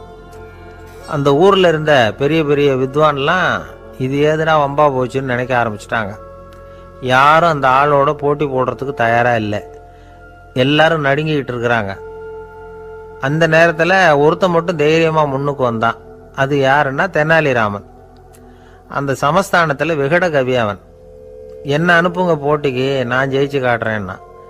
உனக்கு அவ்வளவு தைரியம் இருக்குதா அப்படின்னு கேட்டாங்க. தைரியம் மட்டும்தான் என்கிட்ட இருக்குது, ஆனால் தைரியம் இருந்தால் அதிர்ஷ்டம் தேடிட்டு வருங்கிறது எனக்கு தெரியும் அப்படின்னா. அடுத்த நாள் போட்டி ஆரம்பமாச்சு. அந்த பெரிய வித்வான் வந்து நின்னார். தெனாலிராமன் எதிரில் வந்து நின்னான். அந்த வித்வான் ஒரு விரலை காட்டினார்.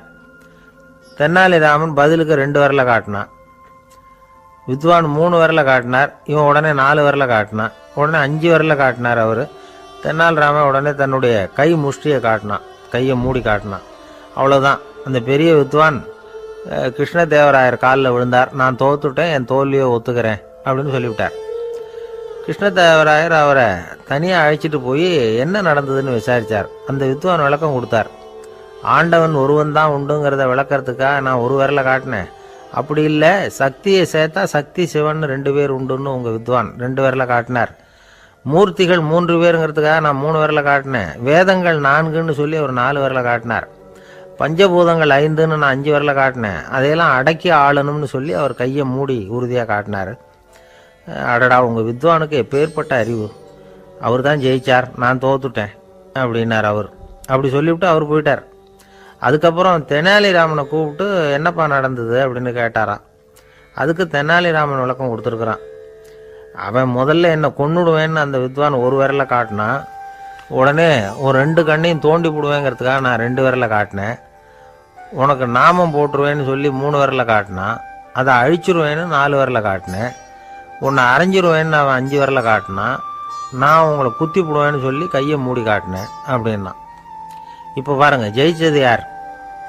தைரியம் மட்டும் இருந்துட்டா அதிர்ஷ்டம் தானாக தேடி வருங்கிறது எவ்வளவு உண்மையாக போச்சு. அதனால் நாம் எப்பவும் தைரியமாக இருக்கணும்னு சொல்லிவிட்டு என் எதிரில் கதை கேட்டுட்டு உட்காந்துருந்த சின்ன பையனை பார்த்தேன். அவன் என்னை நிமிர்ந்து பார்த்தான். அவன் தன்னோட கை கால் 2ஐயும் ஒரு மாதிரியாக என் முன்னால் தூக்கி 20 விரலை காட்டினான். எனக்கு ஒன்றும் புரியல. இதுக்கு என்னப்பா அர்த்தம்னு கேட்டேன். இதே கதையை இதுக்கு முன்னாடி என்கிட்ட 20 தடவை நீங்கள் சொல்லியிருக்கீங்கன்னு அர்த்தம் அப்படின்னா. 2 பேர் சுவாரஸ்யமாக பேசிகிட்டு இருக்கிறப்போ குறுக்க புகுந்து தொந்தரவு பண்ணுறதுக்குன்னே சில பேர் இருப்பாங்க. அது ரொம்ப இடைஞ்சலாக இருக்கும். இதே மாதிரி மின்காந்தம் கூட குறுக்க புகுந்து தொந்தரவு பண்ணும். கடைசியில் அது ஒரு பெரிய இடைஞ்சலில் கொண்டாந்து விட்டுரும். சில வீடுகளில் கேபிள் கனெக்ஷன் இல்லாமல் சில தனியார் டிவி காட்சிகள் தெரியும். அதுக்கு என்ன காரணம்னா இந்த மின்காந்த குறுக்கீடு தான் காரணம். இதைத்தான் சுருக்கமாக இஎம்ஐ அப்படின்னு சொல்கிறாங்க. அதாவது எலக்ட்ரோ மேக்னெட்டிக் இன்டர்ஃபியரன்ஸ். இது ஏற்படக்கூடிய இடங்கள் எது எதுன்னு எடுத்துக்கிட்டால் அது ஒரு பெரிய பட்டியலாகவே போயிடும். இந்த இஎம்ஐ தொந்தரவு வந்து கேபிள் டிவியில் மட்டும்தான் இல்லை, ராக்கெட் ஏவுதளத்தில் உள்ள ரேடார்கள், அங்கே உள்ள சில சக்தி வாய்ந்த தொலைத்தொடர்பு சாதனங்கள், விமான தளங்களில் உள்ள ரேடார்கள், கப்பல் தளங்களில் பொருத்தப்பட்டிருக்கக்கூடிய சக்தி வாய்ந்த ஆண்டனாக்கள், இப்படி நிறைய சொல்லலாம். காவல் நிலையங்களில் பயன்படுத்தப்படுகிற வயர்லெஸ் தொடர்பு சாதனங்கள் கூட ஓரளவுக்கு இந்த மின்காந்த அலைகளை வெளியிடும். நம்ம வீட்டில் உட்காந்துக்கிட்டு ரேடியோ கேட்டுக்கிட்டு இருப்போம் அல்லது டிவி பார்த்துக்கிட்டு இருப்போம். அந்த சமயத்தில் பக்கத்து தெருவில் ஒரு மோட்டார் சைக்கிள் அல்லது காரு, குறிப்பாக பெட்ரோல் இன்ஜின், அது போகிறப்போ அதில் உள்ள மின்கலத்தில் அதாவது மேக்னெட்டோ பேட்டரியிலிருந்து வெளிப்படுகிற மின்காந்த அலை இங்கே டிவியிலையும் ரேடியோவிலையும் கரகரப்பை உண்டு பண்ணும். சரி, இது பெருசாக என்ன இடைஞ்சலை உண்டு பண்ணிட போகுது அப்படின்னு நாம் அலட்சியமாக நினைக்கலாம். வயசானவங்களுக்கு மறதி நோயின்னு ஒன்று வரும்ல, அல்ஷமீர், அதாவது மூளையில் உள்ள செல்கள் செயலிழந்து போயிடுறது. அது செய்ய வேண்டிய வேலையை மறந்துடும். மனைவியே எதிரில் நின்னா கூட உன்னை எங்கேயோ பார்த்தது மாதிரி தெரியுதே அப்படின்னு சொல்லிட்டு இருப்பாங்க. அப்படி ஒரு மறதி. இந்த விசித்திரமான நோய்க்கு இதுவரைக்கும் மருந்தே இல்லைன்னு வேற சொல்கிறாங்க. இந்த மைக்ரோ ஓவன் அப்படின்னு சொல்லக்கூடிய சமையல் அடுப்புகள் கூட மின்காந்த அலைகளை வெளியிடுது. சமயத்தில் சில தொழிற்சாலைகளில் கூட பெரிய விபத்துக்களை இந்த இஎம்ஐ உண்டு பண்ணிவிடும். இதை பற்றி தீவிரமாக சிந்திக்க ஆரம்பித்ததே ஒரு விபத்துக்கு பிறகு தான். அமெரிக்காவுக்கும் வியட்நாமுக்கும் இடையில் போர் நடந்தது. அந்த சமயம் அமெரிக்காவுக்கு சொந்தமான விமானம் தாங்கி கப்பல் ஒன்று வியட்நாமை தாக்கிறதுக்கு தயாராக ஏவுகணைகளோட கடலில் நிறுத்தி வைக்கப்பட்டிருந்தது. தற்செயலாக அந்த பகுதியில் கப்பல் தொலைத்தொடர்பு பகுதிக்கு அருகில் ஊடுருவிய இந்த சக்தி வாய்ந்த ரேடியோ அலைகள் ஏவுகணையில் இருந்த மின்னணு சர்க்கியூட்டை பூர்த்தி செஞ்சு வச்சுட்டுது. அவ்வளவுதான், ஏவுகணை அங்கேயே வெடித்து சிதறி போச்சு. 130 பேர் அந்த இடத்துலையே உடல் கருகி செத்து போட்டாங்க. ஏகப்பட்ட பொருள்கள் நாசம். இந்த விபத்துக்கான காரணம் என்னங்கிறத உடனடியாக யாராலையும் கண்டுபிடிக்க முடியல. ரொம்பவும் கடுமையாக முயற்சி பண்ணி கடைசியாக கண்டுபிடிச்சாங்க. இது இந்த இஎம்ஐ வேலை தான் அப்படின்னு. மின்னணு தொலைபேசிகள் இருக்க, இதில் பேசும்பொழுது நம்ம காதை அதாவது செவியை ஊடுருவக்கூடிய மின்காந்த அலையானது மூளைக்கு போய் அங்கே மூளை கட்டிகளை உருவாக்க ஊக்கம் கொடுக்குது அப்படின்னு வேற கண்டுபிடிச்சிருக்கிறாங்க. இந்த இஎம்ஐ ரொம்ப குறைஞ்ச மின்காந்த அழுத்தத்தில் நமக்கு எந்த பாதிப்பையும் ஏற்படுத்துறதில்லை. மின்காந்த அலைகள் அழுத்தத்தோடு இருக்கிற இடங்களில் ரொம்ப நேரம் இருந்தோம்னா நம்ம உடம்பின் வெப்பநிலை 2 டிகிரி செல்சியஸ் வரைக்கும் அதிகரிக்குதான். அதனால் வெப்பநிலையை சீராக்கிறதுக்கு இதய துடிப்பும் அதிகரிக்குது. இப்படிலாம் கண்டுபிடிச்சிருக்கிறாங்க. இப்போல்லாம் இந்த மின்காந்த குறுக்கீடுகளை தடுக்கிறது எப்படி அப்படின்னு விஞ்ஞானிகள் யோசனை செய்ய ஆரம்பிச்சிருக்கிறாங்க. இந்த விஷயத்தில் அலட்சியமாக இருந்தோம்னா எதிர்காலத்தில் நிறைய பேருக்கு இந்த ஞாபக மறதி நோய் வந்துடும். அப்புறம் அது ரொம்ப கஷ்டமாக போயிடும். ஒரு குடும்ப தலைவர் தன் மனைவியை பார்த்து, யார் நீ, உன்னை எங்கேயோ பார்த்தது மாதிரி இருக்குதே அப்படின்னு சொல்லிகிட்டு இருந்தார். உடனடியாக அவரை போய் பார்த்தேன். வாங்க டாக்டர்கிட்ட போகலாம் அப்படின்னு. அவர் என்னை தனியாக அழைச்சிட்டு போய் காதோட காதாக மெதுவாக சொல்கிறார், இதை பார்ப்பா, என் கையில் பணம் இல்லாத போகலாம் அப்படி மறதி நோய் வந்துட்டது மாதிரி நடிச்சுக்கிட்டு இருப்பேன், அவ்வளவுதான், அதை நீ கண்டுக்காத அப்படின்னார். ஒருத்தர் வேகமாக நடந்து போகிறார். கடத்தெருவில் ஒரு ஸ்வீட்டு கடையை பார்க்குறார். உடனே சடன் பிரேக் போட்டது மாதிரி நிற்கிறார். ஒரு ஸ்வீட் வாங்கி சாப்பிட்லாமேன்னு மனசு சொல்லுது. டாக்டர் வேணாம்னு சொல்லியிருக்கிறார், உடம்புக்கு ஒத்துக்காது, அதனால் அது வேணாம்னு சொல்லுது அறிவு. இவர் மனசு சொல்கிறத கேட்கல, அறிவு சொல்கிறபடி கேட்குறார். அதனால் மறுபடியும் வேகமாக அங்கேருந்து நடந்து போயிடுறார். அவர் நல்ல மனுஷன். மனுஷனுக்கு அறிவும் இருக்குது, உணர்ச்சியும் இருக்குது. எதுக்கு எடுத்தாலும் உணர்ச்சி வசப்பட்டுக்கிட்டு இருக்கக்கூடாது. அறிவு வசத்தில் நாம் இருக்கணும். அப்போ தான் நாம் நல்லபடியாக வாழ முடியும். இல்லைன்னா அவஸ்தை தான். மகாபாரதத்தில் சந்தனுன்னு சொல்லி ஒரு அரசன் வர்றான். அவன் ஒரு சமயம் அறிவு வசப்படாமல் உணர்ச்சி வசப்படுறான். அதாவது ஒரு நாள் கங்கை கரையில் ஒரு அழகான பொண்ணை பார்க்குறான். இவனுடைய மனசு அவகிட்ட போயிடுது. அவளை கல்யாணம் பண்ணிக்கிறதுக்கு ஆசைப்படுறான். அந்த பொண்ணு சரின்னு சம்மதிக்கிறா. ஆனால் ஒரு நிபந்தனை போடுறா. அந்த நிபந்தனைக்கு சம்மதம்னு சொன்னாதான் உன்னை கல்யாணம் பண்ணிக்குவேன்னு சொல்கிறா. சரி, அவள் போட்ட நிபந்தனை என்ன தெரியுமா? இது மாதிரி, நான் உங்கள் மனசு புண்படுற மாதிரி எந்த காரியம் பண்ணாலும் நீங்கள் என்னை ஏன்னு கேட்கக்கூடாது, நான் செய்கிற காரியத்தை தடுக்கவும் கூடாது. அப்படி நீங்கள் செஞ்சால் அடுத்த கணமே நான் உங்களை பிரிஞ்சு போயிடுவேன். இதுதான் அந்த பொண்ணு போட்ட நிபந்தனை. சந்தன அரசன் இந்த நிபந்தனையை ஒத்துக்கலாமா? இதை அறிவுபூர்வமாக யோசிச்சிருந்தா இதுக்கு கட்டுப்பட்டுருக்க மாட்டான். இந்த நிபந்தனைக்கு நான் சம்மதிக்க மாட்டேன்னு தான் சொல்லியிருக்கணும். ஆனால் அவன் அந்த நேரத்தில் உணர்ச்சி வசத்தில் இருந்தான். அதனால் நீ என்ன சொன்னாலும் சரின்னு ஒத்துக்கிட்டான். அவ்வளோ கல்யாணம் பண்ணிக்கிட்டான். இதனால என்னாச்சு? 7 பச்சை இளம் குழந்தைகளை பிறந்த உடனே அவ கங்கையில் தூக்கி எறிஞ்சி கொல்லக்கூடிய கோர காட்சியை இவன் ஒன்று பின்னாடி ஒன்றா பார்க்க வேண்டியதாக போச்சு. கடைசியில் 8வது குழந்தை பிறந்ததுன்னு தான் அவனுடைய அறிவு மேலோங்குது. அந்த கொடிய செயலை தடுத்து நிறுத்துறான். அந்த 8வது குழந்தை தான் பின்னாடி பீஷ்மர் ஆகிறார். ஒரு பக்தி பிரசங்கத்தில் ஒரு பேச்சாளர் இந்த விஷயத்தை சொல்லிவிட்டு இன்னொரு விஷயமும் சொன்னார். அது என்னன்னா, சந்தனு மன்னன் அறிவுக்கும் உணர்ச்சிக்கும் நடுவில் அகப்பட்டு தவிச்சதுனால அவன் வம்சத்தில் வந்த கௌரவர்கள் உணர்ச்சி வசப்பட்டாங்க, பாண்டவர்கள் அறிவு வசப்பட்டாங்க அப்படின்னு சொன்னார். மனுஷனுக்கு உணர்ச்சியை விட அறிவு மேலோங்கி இருக்கணுங்கிறது சரிதான். ஆனால் அந்த அறிவை எப்படி உபயோகப்படுத்துகிறோங்கிறது முக்கியம். ஒருத்தர் சொன்னார், சார் இன்னைக்கு கோயம்புத்தூரில் ஒரு கல்யாணம், அதுக்கு நான் போக முடியலேன்னு நினைக்கும் பொழுது மனசுக்கு ரொம்ப வருத்தமாக இருக்குது சார் அப்படின்னார். ரொம்ப உணர்ச்சி வசப்பட்டார். அதுக்காக கவலைப்படாதீங்க சார், ஒரு வாழ்த்து தந்தி கொடுத்துருங்களேன் அப்படின்னார் இன்னொருத்தர். அது எப்படி சார் முடியும்னார் அவர். நான் தானே சார் கல்யாண மாப்பிள்ளை அப்படிங்கிறார் அந்த ஆள். ஒரு ஆளை அடையாளம் கண்டுபிடிக்கணும்னா அதுக்கு சுலபமான வழி என்ன? முகத்தை பார்த்து கண்டுபிடிக்கிறது தான். ஆனால் மனுஷன் தப்பு பண்ண ஆரம்பிக்கும் பொழுது அவனை கண்டுபிடிக்கிறதுக்கு வேறு வழிகளை தான் கையாள வேண்டியிருக்கு. கைரேகை அதுக்கு ரொம்ப உபயோகப்படுது. கைரேகைகள் ஒருத்தருக்கு இருக்கிறது மாதிரி இன்னொருத்தருக்கு இருக்கிறது இல்லை. பல் வரிசையும் அப்படி தான். ஏமாத்துறவங்க அதிகமாக போனால் இருக்கிறவங்க எச்சரிக்கையாக இருக்க வேண்டியிருக்குது. பயோமெட்ரிக்ஸ் அப்படிங்கிறது ஒரு பெரிய தொழில்நுட்பம். இதை உபயோகப்படுத்தி சில பாதுகாப்பு உத்திகளை எல்லாம் உருவாக்கி இருக்கிறாங்க அமெரிக்காவில். வீட்டுக்கு சொந்தக்காரர் குரல் கொடுத்தா கதவு திறக்கும், அல்லது அவர் கை வச்சா கதவு திறக்கும். மற்றவங்க யார் என்ன பண்ணாலும் கதவு திறக்காது. இது ஒரு முறை. அவரோட குரல் அல்லது கைரேகை ஒரு எலக்ட்ரானிக் சாதனத்தில் ஏற்கனவே பதிவு பண்ணப்பட்டிருக்கும். இவர் குரல் கொடுக்குறப்போ அல்லது கையை வைக்கிறப்போ அதை ஒப்பிட்டு பார்த்து சரியா இருந்தால் கதவு திறக்கிறது மாதிரி ஒரு ஏற்பாடு. இதே மாதிரி ஒருத்தரோட விழித்திரையில் உள்ள இரத்த குழாய் அமைப்பு பாருங்க, அது கூட ஒருத்தருக்கு இருக்கிறது மாதிரி இன்னொருத்தருக்கு இருக்கிறது இல்லை. அதனால அதை வச்சு அடையாளம் கண்டுபிடிக்கக்கூடிய சாதனங்களும் இப்போ பழக்கத்துக்கு வந்தாச்சு. கைரேகையை ஒப்பிடுற சாதனத்தை விட விழித்திரை இரத்த குழாய் அமைப்பை அடையாளம் காணுற சாதனம் இருக்கு பாருங்க, இது ரொம்ப நுட்பமானது. இது நம்ப தகுந்தது. ஒரு ஆளை அடையாளம் கண்டுபிடிக்கிறதுக்கு இது எடுத்துக்கிற நேரம் 1 வினாடி தான். ஒரு கருவி இருக்கும், அதில் உள்ள ஒரு சிறு துளையில் கண்ணை வச்சு பார்க்கணும். உடனே இந்த சாதனம் குறைந்த சக்தி உள்ள இந்த அகசிவப்பு ஒளியை பாய்ச்சி அவரது விழித்திரையின் இரத்த குழாயை ஆராய்ச்சி பண்ணி ஏற்கனவே அதோட நினைவு பெட்டகத்தில் பதிவு பண்ணி வச்சிருக்கிறோமே அந்த அமைப்புகளோட இதை ஒப்பிட்டு பார்த்து சரியான ஆள் தானா இல்லையா அப்படின்னு அடையாளம் காட்டிவிடும். குரலை வச்சு அடையாளம் கண்டுபிடிக்கிறதும் இந்த பயோமெட்ரிக்ஸ் முறைகளில் ஒன்று.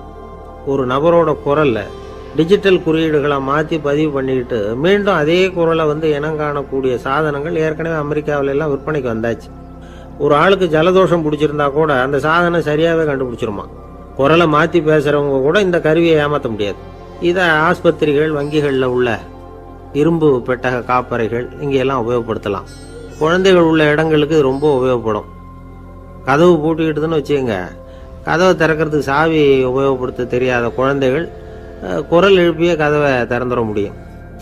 எதிர்காலத்தில் இந்த பயோமெட்ரிக்ஸ் முறை இன்னும் பல ஆச்சரியங்களை ஏற்படுத்தும் அப்படின்னு எதிர்பார்க்குறாங்க. ஸ்டியரிங்கை தொட்டதுமே காரு ஸ்டார்ட் ஆகிடும், சாவி வேண்டியதில்லை. காரு சொந்தக்காரரை தொட்டால் தான் ஸ்டார்ட் ஆகும், வேற யாராவது தொட்டால் ஸ்டார்ட் ஆகாது.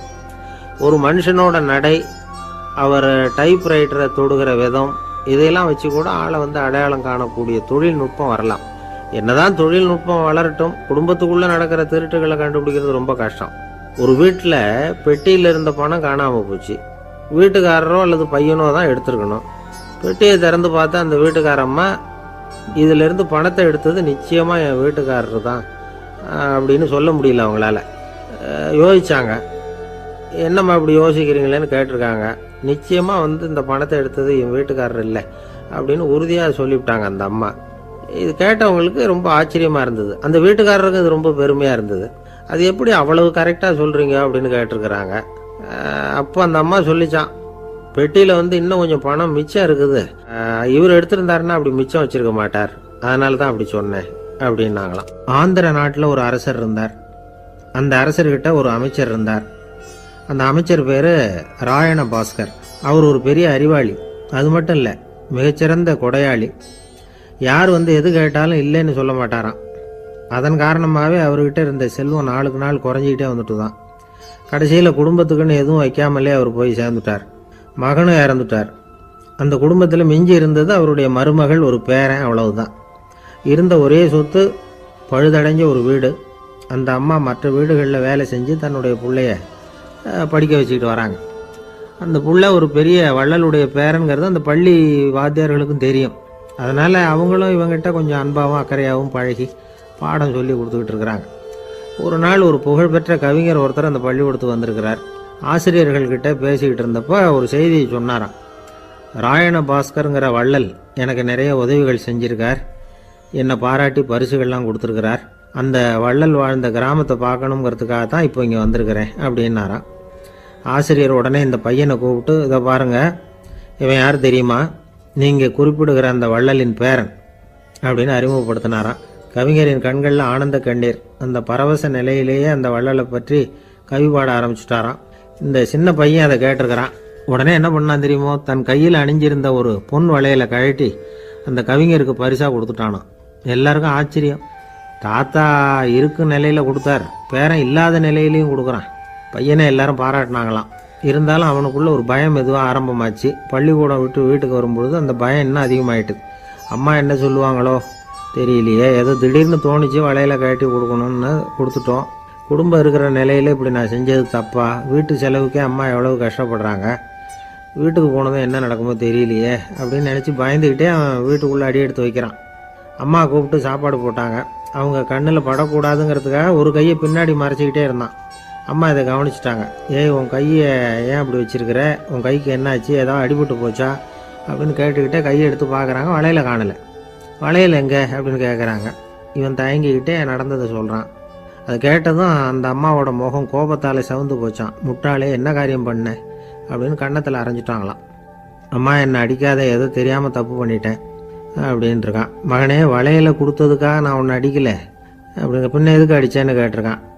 உன் பாட்டனார் ஒரு பெரிய வள்ளல், அவர் எதையும் பாதி வேலையை செய்யறதில்ல, அவருடைய பேரை நீ அரைகுறை வேலை செஞ்சுட்டு வந்திருக்கிற அப்படின்னாங்களாம். என்னம்மா சொல்கிறேன்ருக்கான். நீ ஒரே ஒரு வளையலை மட்டும்தானே கழட்டி கொடுத்துருக்குற, கொடுக்கறதா இருந்தால் ரெண்டையும் சேர்த்துல கொடுத்துருக்கணும், அதுதானே உங்கள் தாத்தாவுக்கு பெருமை அப்படின்னாங்களாம்.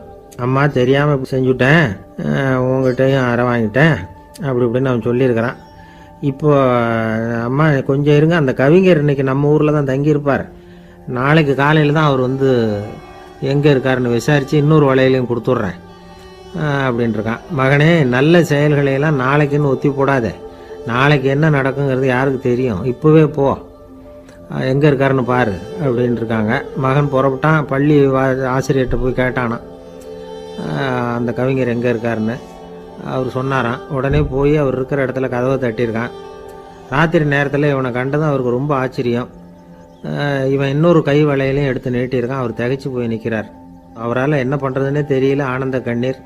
இது பெரியவர்கள் கூற கேட்ட ஒரு வரலாறு. இன்னைக்கு இப்படிப்பட்டவங்களை பார்க்க முடியுமா?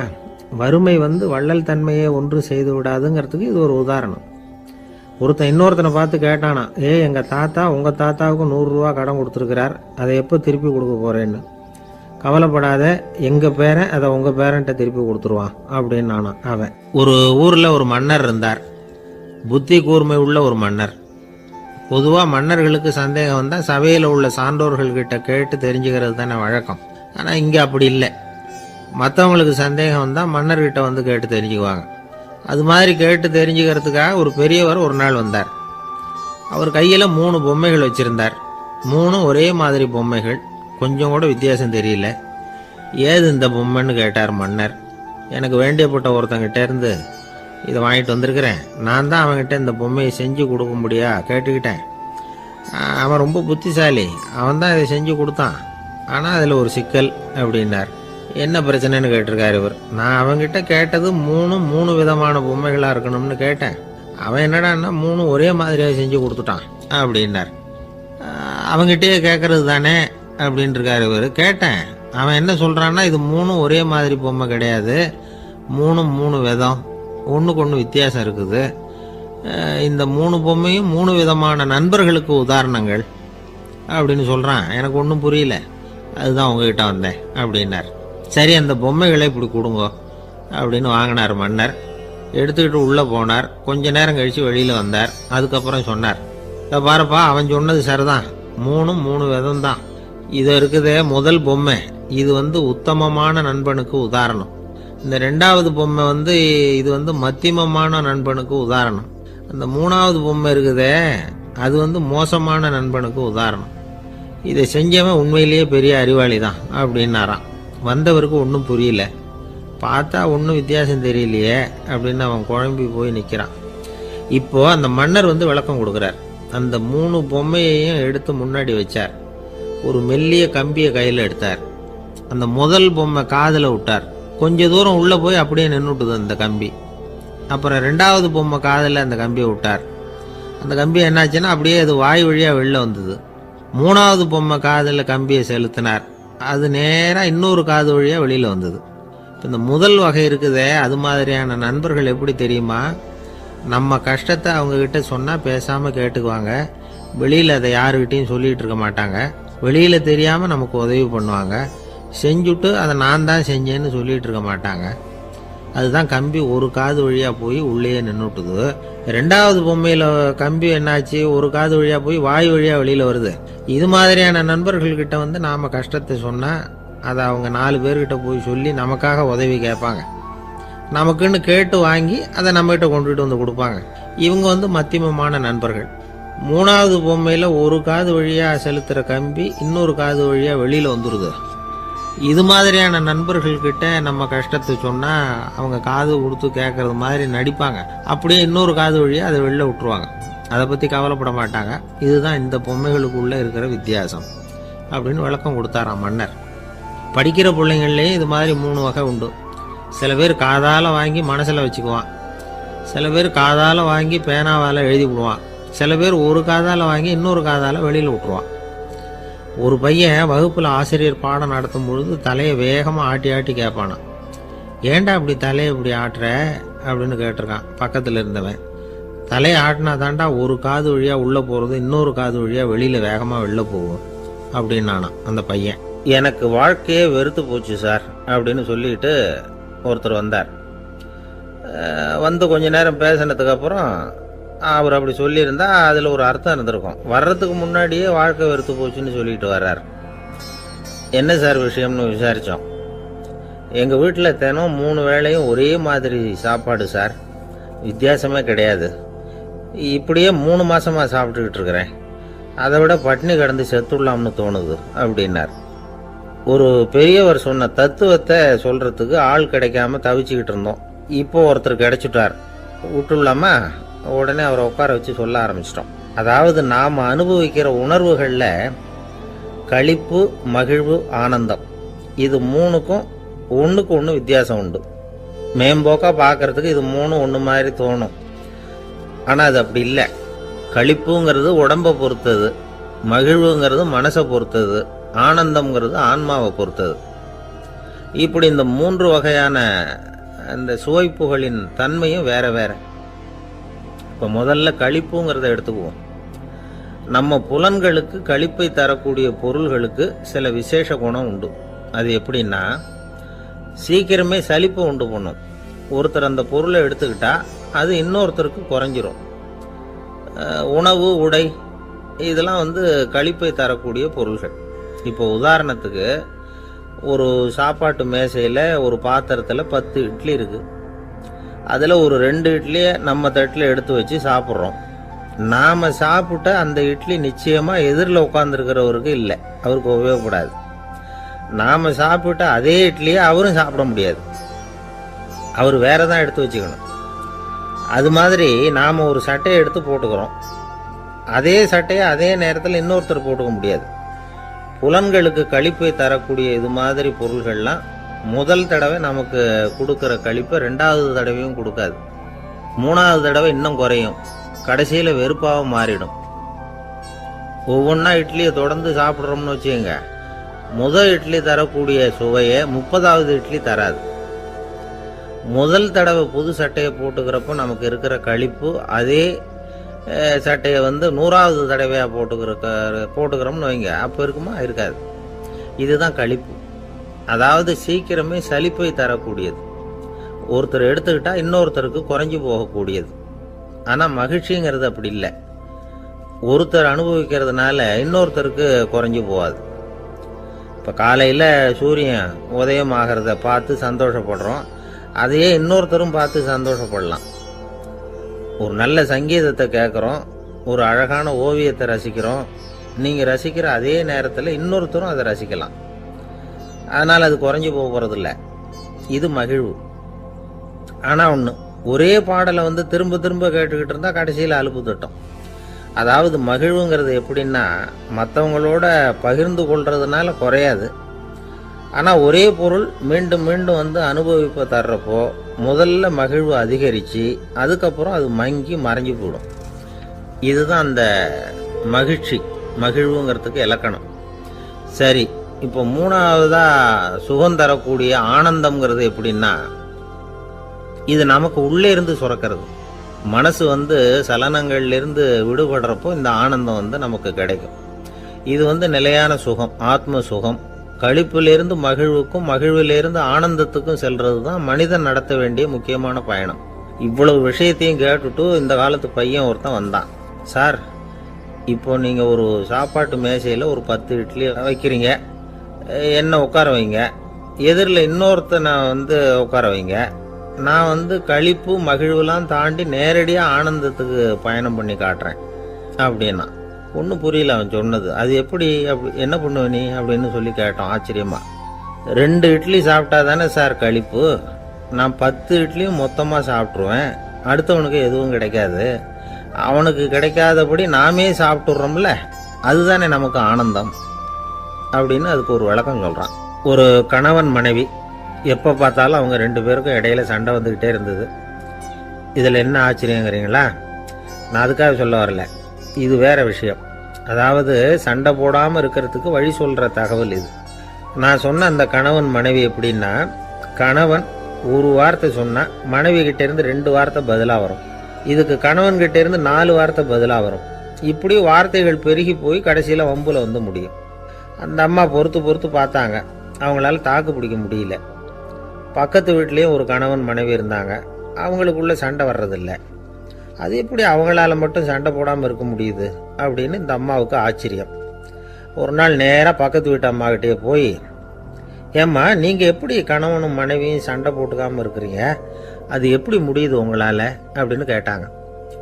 அதுக்குன்னு ஒரு மருந்து இருக்குது, அதை சாப்பிட்டா சண்டை வராது அப்படின்னாங்க அவங்க.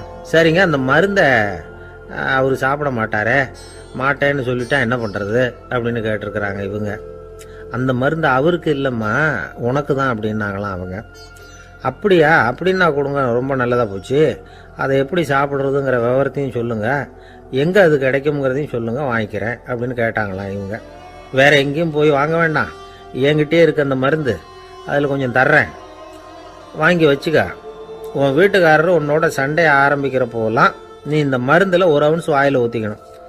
அதை உடனே குடிச்சிடக்கூடாது, ஒரு 5 நிமிஷமாவது அது வாயில் இருக்கணும், அதுக்கப்புறம் குடிச்சிடலாம் அப்படின்னு சொல்லி ஒரு பாட்டில் மருந்தை இந்த அம்மா கிட்ட கொடுத்து அனுப்புனாங்களாம். மருந்தை எடுத்துக்கிட்டு இந்த அம்மா வீட்டுக்கு வந்திருக்கிறாங்க. வீடு பூட்டி இருந்ததுனால கணவன் வாசல்லையே காத்துக்கிட்டு இருக்கிறான். மனைவியை கண்டதும் சண்டை போட ஆரம்பிச்சிட்டான். வீட்டை பூட்டி விட்டு எங்கே போய் தொலைஞ்ச, எவ்வளவு நேரமாக ஒரு மனுஷன் வாசல்லையே காத்துட்டு கிடக்கிறது அப்படி இப்படின்னு கத்த ஆரம்பிச்சிட்டான். மனைவி இதுக்கு பதிலே சொல்லலை. அந்த அம்மா பேசாமல் வீட்டை திறந்தாங்க, சமையல் அறைக்குள்ளே போனாங்க, 1 அவுன்ஸ் மருந்தை வாயில் ஊற்றிக்கிட்டாங்க. அன்னைக்கு சண்டை மேற்கொண்டு வளரவே இல்லை, நின்றுட்டுது. மருந்து பரவாயில்லை. அதுக்கப்புறம் பல சந்தர்ப்பங்களில் சண்டை வரும் போல் இருக்கிறப்போலாம் இந்த மருந்து அதை நிறுத்தியிருக்கு. பிரமாதமான மருந்தாக இருக்குது இதை கொஞ்சம் அதிகமாகவே வாங்கி வீட்டில் வச்சுக்க வேண்டியது தான் அப்படின்னு முடிவு பண்ணிட்டு இந்த அம்மா மறுபடியும் பக்கத்து வீட்டு அம்மாக்கிட்ட போனாங்க. எவ்வளவு விலையானாலும் சரி, நான் காசு கொடுத்து வாங்கி வச்சுக்கிறேன், எந்த கடையில் இருக்குது இந்த மருந்து சொல்லுங்க அப்படின்னு கேட்டாங்க. இந்த மருந்துக்கு விலையே கிடையாதுங்க, இலவசமாகவே கிடைக்கும்னாங்களாம் அவங்க. அது எப்படி விலை இல்லாமல் இதை விற்க முடியுது அப்படின்னு கேட்டாங்களாம் இவங்க. அது மருந்தாக இருந்தால் தானே விலை வைக்கிறதுக்கு, அது வெறும் தண்ணி தானே அப்படின்னாங்களாம். வெறும் தண்ணியாக சண்டையை நிறுத்துது அப்படின்ட்டு இருக்காங்க இவங்க. அது சண்டையை நிறுத்தலை, உன்னோட மௌனம் தான் சண்டையை நிறுத்துது. நீ வாயில் தண்ணியை வச்சுக்கிறதுனால எதிர்த்து பேசுறதில்ல, அதனால் உன்னுடைய கணவர் கோபம் சாந்தமாயிடுது அப்படின்னாங்களாம் அவங்க. இந்த கதையிலிருந்து சண்டையை நிறுத்துற மருந்து எதுன்னு தெரிஞ்சுக்கிட்டோம் இல்லையா. ஒருத்தர் என்ன பண்ணாரு, பாட்டிலில் வந்து தண்ணியை ஊற்றி வச்சுக்கிட்டு அவர்கிட்ட வர்றவங்களுக்கெல்லாம் இதை சிபாரிசு பண்ணலாம்னு நினச்சிக்கிட்டு உட்காந்துருந்தார். ஒரு அம்மா வந்தாங்க. இதை கேட்டுவிட்டு இதையே ஒரு மருந்து மாதிரி கொடுக்கலாம்ங்கிறது அவர் முடிவு. அதனால் பாட்டிலில் தண்ணியை அடைச்சி வச்சுக்கிட்டு அதில் கலருக்காக என்னத்தையோ ஒரு ஜீரகம் அது மாதிரி எதையாவது கலந்து வச்சுக்கிட்டு ஒரு மருந்து மாதிரி ஒரு பாவனையில் வச்சுக்கிட்டு உட்காந்துருக்கார். யாராவது வீட்டில் சண்டைன்னா என்கிட்ட வாங்க மருந்து தரேன்னு. ஒரு அம்மா வந்தாங்க. எனக்கும் என் வீட்டுக்காரருக்கும் அடிக்கடி சண்டை வருதுங்க அப்படின்ட்டு இருக்காங்க. கவலைப்படாதம்மா, நான் ஒரு மருந்து தரேன்னு சொல்லி வீட்டுக்குள்ளே போய் ஒரு பாட்டில் எடுத்து வந்து கொடுத்தார். பாட்டிலில் இருக்கிறது என்னங்கிறத சொல்லிவிட்டா அது பேரில் மரியாதை வராது இல்லையா, அதனால் சொல்லலை. அந்த அம்மா வாங்கிட்டு போனாங்க. 4 நாள் கழித்து திரும்பி வந்தாங்க. என்னம்மா வீட்டில் சண்டை நின்று போச்சான்னு கேட்டிருக்காரு இவர். அங்கே நின்று போச்சுங்க, இப்போ உங்ககிட்ட ஆரம்பமாக போகுதுன்னாங்களாம். என்னம்மா அப்படின்ட்டுருக்காரு அவர் பயந்து போய். பின்ன என்னங்க, நீங்கள் என்ன மருந்து கொடுத்துருக்குறீங்க என்னங்க அப்படின்னாங்களாம் கோவமாக. அது வெறும் தண்ணி தானே அப்படின்ட்டுருக்காரு இவர். தண்ணியா இது, நல்லா பாருங்கள் அப்படின்னு அந்த பாட்டில் நீட்டினாங்களாம். இவர் வாங்கி பார்த்துருக்கார். அப்புறம் தான் விஷயம் புரியுது அவருக்கு. இவர் கை தவறுதலாக அவங்க வீட்டில் இருந்த மண்ணெண்ணெய் பாட்டில் எடுத்து அவர்கிட்ட கொடுத்துருக்குறாங்க. அப்புறம் என்ன ஆகும், சண்டை வராமல். வாங்க மாட்டேங்கிறான் சார் அப்படின்னு சொல்கிறது உண்டு. அது எப்படி காதில் வாங்கிக்காமல் இருக்க முடியும்? காதுங்கிறது எப்பவும் திறந்தே இருக்கக்கூடிய ஒன்று தானே. சில பேர் பேசிக்கிட்டே இருப்பாங்க, நாமும் கேட்டுக்கிட்டே தான் இருப்போம். அவர் என்ன சொன்னார் திருப்பி சொல்லு அப்படின்னு சொன்னால் சொல்ல தெரியாது. காது சரியாக கேட்டாலும் நாம் பேசுகிறத மற்றவங்க சரியாக கேட்குறாங்களா அப்படிங்கிறது சந்தேகம்தான். இந்த சந்தர்ப்பத்தில் ஒரு உண்மையை நாம் புரிஞ்சுக்கணும். அதாவது என்னென்னா, கேட்பதுங்கிறது வேற, கவனிக்கிறதுங்கிறது வேற. அதாவது கேட்கறதுன்னா அது ஹியரிங், கவனிக்கிறது அப்படின்னா அது லிசனிங். கேட்கறதுங்கிறது தன்னிச்சையாக நடக்கக்கூடிய ஒரு செயல். இப்போ ஒரு சாலையில் நடந்து போயிட்டுருக்குறோம். எவ்வளவோ சத்தம் நம்ம காதில் வந்து விழுந்துக்கிட்டு இருக்கு. கார் போகிற சத்தம் கேட்குது, பறவை ஒரு மரத்துலேருந்து கத்துது, அந்த சத்தம் கேட்குது. இப்படி நிறைய வந்து காதில் விழுந்துக்கிட்டு இருக்கு. ஆனால் கவனிக்கிறதுங்கிறது எப்படின்னா, நம்ம முழு மனசை செலுத்தி உன்னிப்பாக கேட்கறது. எத்தனையோ சத்தத்துக்கு நடுவில் தன்னுடைய குழந்தை அழற சத்தத்தை தாய் தெரிஞ்சுக்க முடியுது இல்லையா, அது மாதிரி. விவரம் தெரிஞ்சவங்கலாம் என்ன சொல்கிறாங்கன்னா, கவனித்தல் அதாவது லிசனிங் அப்படிங்கிற செயலில் 3 அம்சங்கள் இருக்கிறதாக சொல்கிறாங்க. அது என்ன 3 அம்சங்கள் அப்படின்னா, முதல்ல காதால் கேட்கறது, இது முதல் அம்சம். ரெண்டாவது என்னன்னா கேட்டதை புரிஞ்சுக்கிறது. மூணாவது என்னன்னா என்ன புரிஞ்சுக்கிட்டோங்கிறத தெரிவிக்கிறது, ஃபீட்பேக் அப்படின்னு சொல்கிற மாதிரி. ஒரு ஆசிரியர் வகுப்பில் பாடம் நடத்திக்கிட்டு இருக்கிறார். வெறுமனே கேட்குற குழந்தை ஒரு காதால் வாங்கி இன்னொரு காதால் விட்டுடும். அதாவது கேட்குற குழந்தை அப்படி செய்யும். ஆனால் கவனிக்கிற குழந்தை கேட்டதை புரிஞ்சுக்கும். என்ன புரிஞ்சுக்கிட்டேன்னு கேட்டால் பதில் சொல்லும். இதுதான் கேட்கறதுக்கும் கவனிக்கிறதுக்கும் உள்ள வித்தியாசம். ஒரு புள்ளி விவர கணக்கு என்ன சொல்லுது தெரியுமா? ஒரு மனிதன் எழுதுறது மூலமாக 6% அறிவை பெருக்கிக்கிறானா, எழுதுறது மூலமாக. படிக்கிறது மூலமாக 19% அறிவை பெருக்கிக்கிறானா. பேசுறது மூலமாக 30% அறிவை பெருக்கி கொள்ளுகிறான் அப்படின்னு சொல்கிறாங்க. ஆனால் பாருங்கள், கவனிக்கிறது மூலமாக 45% அறிவை பெருக்கி கொள்ளுகிறான் அப்படிங்கிறது புள்ளி விவரம். அதனால் வந்து கற்றலின் கேட்டல் நன்று அப்படின்னு சொல்கிறாங்க இல்லையா, அது இதுதான். அதனால் கவனிக்கிறது மூலமாக அதிக அறிவை நாம் வந்து பெருக்கி கொள்ள முடியும். கேள்வி ஞானம்தான் ரொம்ப சிறந்தது அப்படிங்கிறார் வள்ளுவர். அதாவது கவனித்து கேட்கணும், அதுதான் முக்கியம். மற்றவங்க சொல்கிறத நல்லா கவனிக்க முடியாதபடிக்கு நாமே சில தடைகளை ஏற்படுத்திக்கிறோம். அல்லது நம்ம அறியாமலே அப்படி ஒரு தடை உண்டாயிடுது. அந்த தடைகளை தாண்டணும் அல்லது தகர்த்து எறியணும் அப்படிங்கிறது பெரியவர்கள் சொல்லுகிற யோசனை. அது என்ன தடைகள் அப்படின்னா, நமக்கு தெரியாத இவர் என்ன சொல்லிட போகிறார் அப்படிங்கிற நினப்பு, இது ஒரு தடை. சொல்லி முடிக்கிறதுக்கு முன்னாடியே குறுக்க பேசுறது, மனசு அங்கேயும் இங்கேயும் அலையிறது, இதெல்லாம் தான் தடைகள். ஆசிரியர் பாடம் நடத்துகிறார் அப்படின்னா மாணவர்கள் அக்கறையாக கவனிக்கணும். அப்போ தான் பரீட்சையில் பாஸ் ஆக முடியும். வீட்டுக்குள்ள கணவன் சொல்கிறத மனைவி கவனித்து கேட்கணும், மனைவி சொல்கிறத கணவன் கவனித்து கேட்கணும், இல்லைன்னா குழப்பமாயிடும். ஒரு அம்மா கோயிலுக்கு போனாங்க. சேலையில் ஒரு முடிச்சு போட்டிருந்தாங்க. எதுக்கு சேலையில் முடிச்சு போட்டு வச்சுருக்குறீங்க அப்படின்னு கேட்டாங்க. எங்கள் வீட்டுக்காரர் ஒரு கடிதத்தை மறக்காமல் தபால் போட்டியில் போட்டுடணும்னு சொன்னார். ஞாபகத்துக்காக முடிச்சு போட்டு வச்சுருக்கிறேன் அப்படின்னாங்க. கடிதத்தை பெட்டியில் போட்டுட்டிங்களா அப்படின்னு கேட்டாங்க. அது எப்படிங்க முடியும், அவர் கடிதத்தை என்கிட்ட கொடுக்க மறந்துட்டாரே அப்படின்னாங்களாம். அதனால் மறக்கப்படாதுன்னு நினச்சிக்கிட்டே மறந்து விடுறது இப்படி ஒரு வாழ்க்கை. அதனால் வாழ்க்கையில் நமக்கு இருக்கிறது செவிச்செல்வம் ரொம்ப முக்கியமானது. நிறைய கேட்கணும், சொல்கிறத விட கேட்கணும், கேட்கிறத விட முக்கியம் கவனிக்கிறது. அப்படி கவனிக்கிறது மூலமாக நம்முடைய வாழ்க்கையில் வெற்றி பெறணும். அங்கே நபிகள் நாயகம் உட்கார்ந்துருக்கிறார். அந்த சமயம் அங்கே வர்றாங்க. அவங்க கையில் திராட்சை பழ கொத்து அதை கொண்டுக்கிட்டு வந்து நபிகள் கிட்ட கொடுக்குறாங்க. சாப்பிடுங்க அப்படின்னு சொல்லி ரொம்ப அன்பாக வேண்டிக்கிறாங்க. நபிகள் நாயகமும் ரொம்ப பிரியமாக அதை வாங்கிக்கிட்டார். அதுக்கப்புறம் அதை சாப்பிட ஆரம்பித்தார். நபிகள் நாயகம் மதீனாவில் தங்கியிருந்தப்போ இது மாதிரி நிறைய பேர் பழங்களையும் தின்பண்டங்களையும் கொண்டுகிட்டு வந்து கொடுக்கறது வழக்கம். நபிகள் நாயகம் என்ன பண்ணுவார்னா அதெல்லாம் வாங்குவார். உடனே பக்கத்தில் இருக்கிற தோழர்கள் எல்லாருக்கும் பகிர்ந்து கொடுப்பார், தானும் சாப்பிடுவார். இதுதான் எப்போதும் வழக்கம். ஆனால் இந்த தடவை என்னாச்சு தெரியுமா, அவர் அப்படி பண்ணலை. ஒவ்வொரு பழமாக எடுத்து தானே சாப்பிட்டுக்கிட்டு இருக்கிறார். அவர் விருப்பமாக சாப்பிடுகிற காட்சியை ஆசை தீர பார்த்துக்கிட்டு இருந்தாங்க அந்த வயசான அம்மா, அந்த பழத்தை கொடுத்தவங்க. அவங்களுக்கு ரொம்ப மகிழ்ச்சியாக இருந்தது, மன நிறைவாக இருந்தது. நாம் ஆசையாக கொண்டுகிட்டு வந்து கொடுக்குற பழத்தை நபிகள் நாயகம் இவ்வளோ பிரியமாக சாப்பிட்றாரே அப்படின்னு நினச்சி ரொம்ப சந்தோஷப்பட்டாங்க. அதுக்கப்புறம் அங்கேருந்து அவங்க புறப்பட்டு போயிட்டாங்க. அந்த அம்மா போனதுக்கப்புறம் பக்கத்தில் இருந்த தோழர்கள் பேச ஆரம்பித்தாங்க. ஏன்னா அவங்களுக்கு சந்தேகம், இன்றைக்கி வித்தியாசமாக நடந்துக்கிட்டாரே அப்படின்னு. அண்ணலே, எது உங்களுக்கு வந்தாலும் எங்கள் எல்லாருக்கும் கொடுத்துட்டு தான் நீங்கள் சாப்பிடுவீங்க. இன்றைக்கி மட்டும் நீங்கள் அப்படி செய்யலையே, எல்லா பழத்தையும் நீங்களே சாப்பிட்டீங்களே, அதுக்கு என்ன காரணம் அப்படின்னு கேட்டாங்க.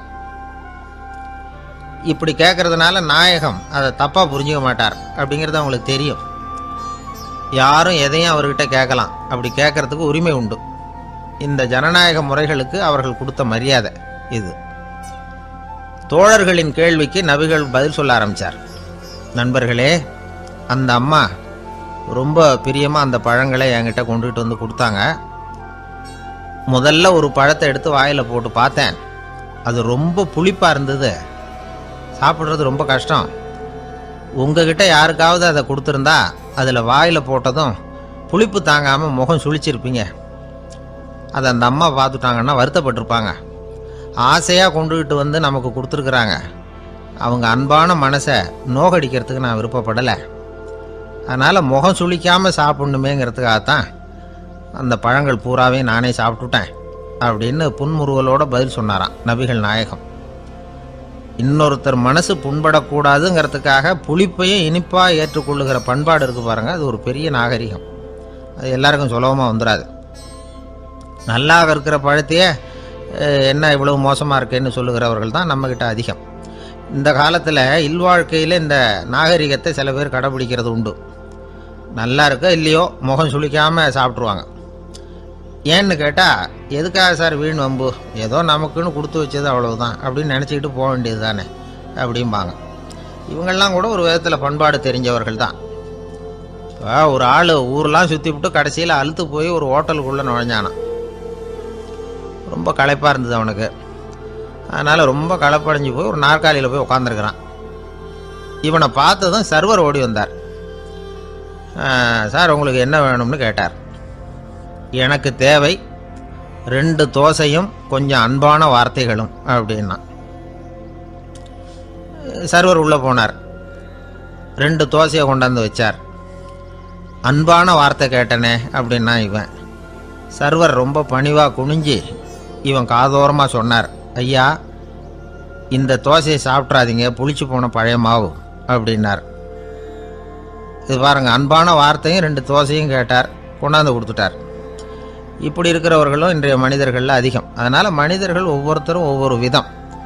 நம்மக்கிட்ட பிரியமாக நடந்துகிறவர்கள் மனம் கோணும்படி நாம் நடந்து கொள்ளக்கூடாது அப்படிங்கிறது தான் நபிகள் நாயகம் அவருடைய செயல் மூலமாக நமக்கு உணர்த்தி இருக்கிற வாழ்வியல் உண்மை.